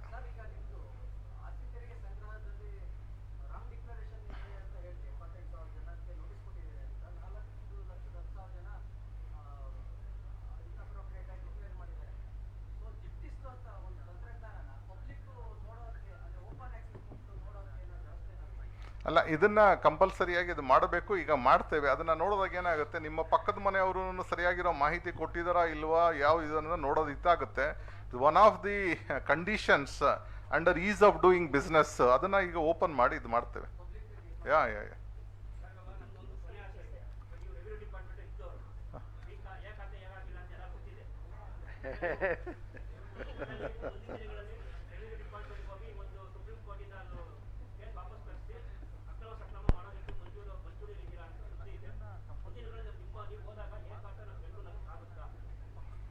ಹೌದು ಹೌದು ಹೌದು ಹೌದು ಅಂತ ಅದು ನಾವು ಎನ್ಕೋಬೇಕು ಅಷ್ಟೇ. ಓಕೆ, ಧನ್ಯವಾದಗಳು. Thank you. ನಾವು ಪತ್ರಕರ್ತರಿಗೆ ಒಂದು 50 ಲಕ್ಷ ರೂಪಾಯಿ ನಾವು ಅನುದಾನ ಇಟ್ಟಿದ್ದಾರೆ ನಮ್ಮ ಆಯುಕ್ತರು ಮತ್ತು ನಮ್ಮ ಆಡಳಿತಗಾರರು. ಅವ್ರನ್ನ ಒಂದು ಸಂಘದಿಂದ, ಪತ್ರಕರ್ತರ ಸಂಘದಿಂದ ಒಂದು ಅಭಿನಂದನೆಯನ್ನು ಸಲ್ಲಿಸ್ತಾ ಇದ್ದೀವಿ. ಮಾಡಿ ಮಾಡಿ ಮಾಡಿ ಮಾಡಿ.